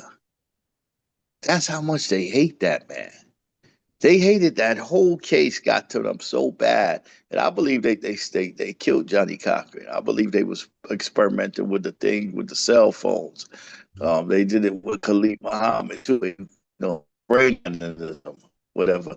I believe they did that to Johnny Cochran because Cochran was going to be the one lawyer, right? Like he was going to be the top lawyer. He would he did now. He would be the Can you lawyer hear me? for all these people that go. Yeah, you hear me out? Put you in the matrix. You can't hear me? Shalom.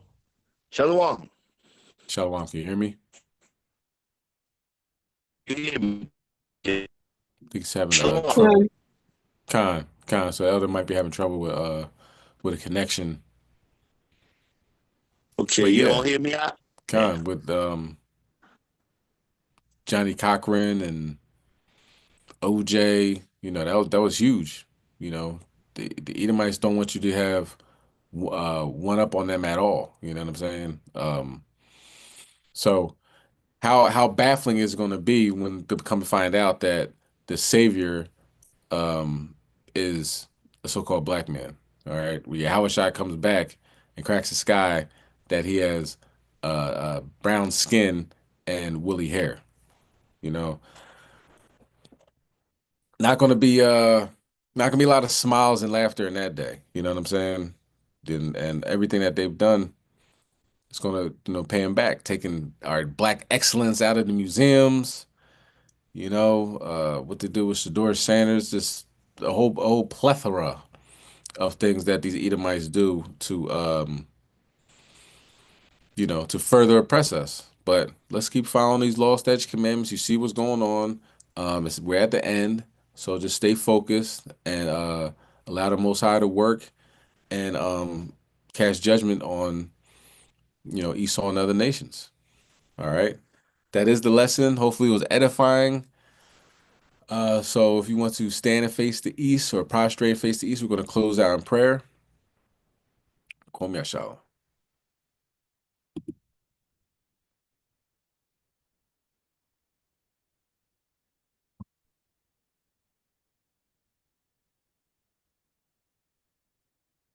All right, this is the Lord's Prayer in Paleo Hebrew. Abanawa, Shabbat Shemayim, Quadash, Hayah, Shemka, Yahweh, Malachbaka, Daba'a, Ratazayaka, Hayah, Aisha, Boratazai, Kawa, Ayah, Bashamayim, Nadananawa, Lakham, Cow, Yawam, Wasalaf Nawa, Kabawaf Nawa, Kasalaf Nawa, Kabawaf Yanawa, Wala'a, Dabi Nawa, Badasai 1, Abo, Hawashai Nawa, Mayan, Rai, Kaya, Laka, Hamalakwa, Wa'ala, Wataparaf, Libalamyam, Aman. This is the book of Matthew, chapter 6. And verse 9, after this manner, therefore, pray ye, Our Father, which art in heaven, hallowed be thy name. Thy kingdom come, thy will be done in earth as it is in heaven. Give us this day our daily bread, and forgive us our debts as we forgive our debtors. And lead us not into temptation, but deliver us from evil. For thine is the kingdom, and the power, and the glory forever. Amen.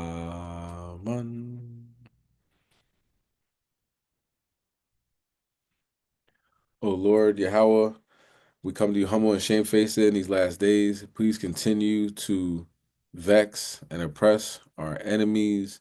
Please continue to watch over us and keep us safe in these last days. Keep us protected under the watchful eye of your mighty angels, and watch over those that we love and care about. Send fire and destruction, wild beasts, and all types of apparitions, strange apparitions, and vexation towards Esau and the other nations, and allow prophecy to continue to happen on a massive scale and allow us to see it, if it be your will. Increase us spiritually, strengthen us physically,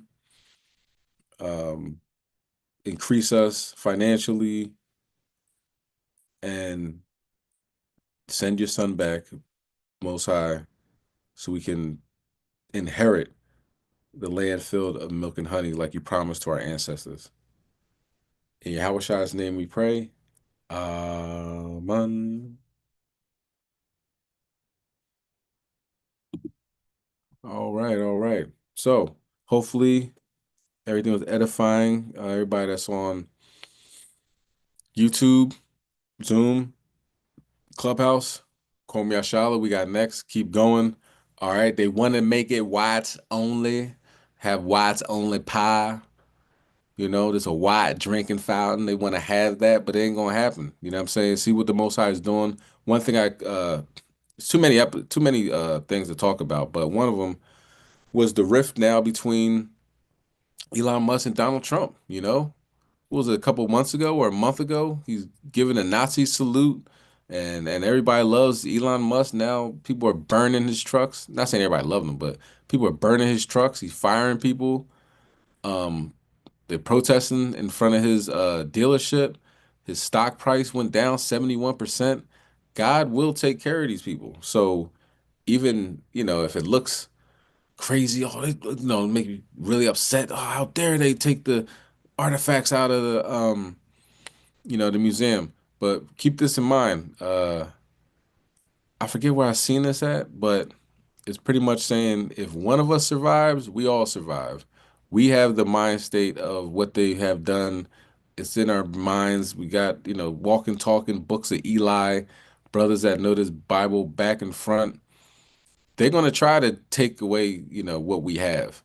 But, we got a clear mind. We remember, just like the book of Eli, we can write it back down if we had to.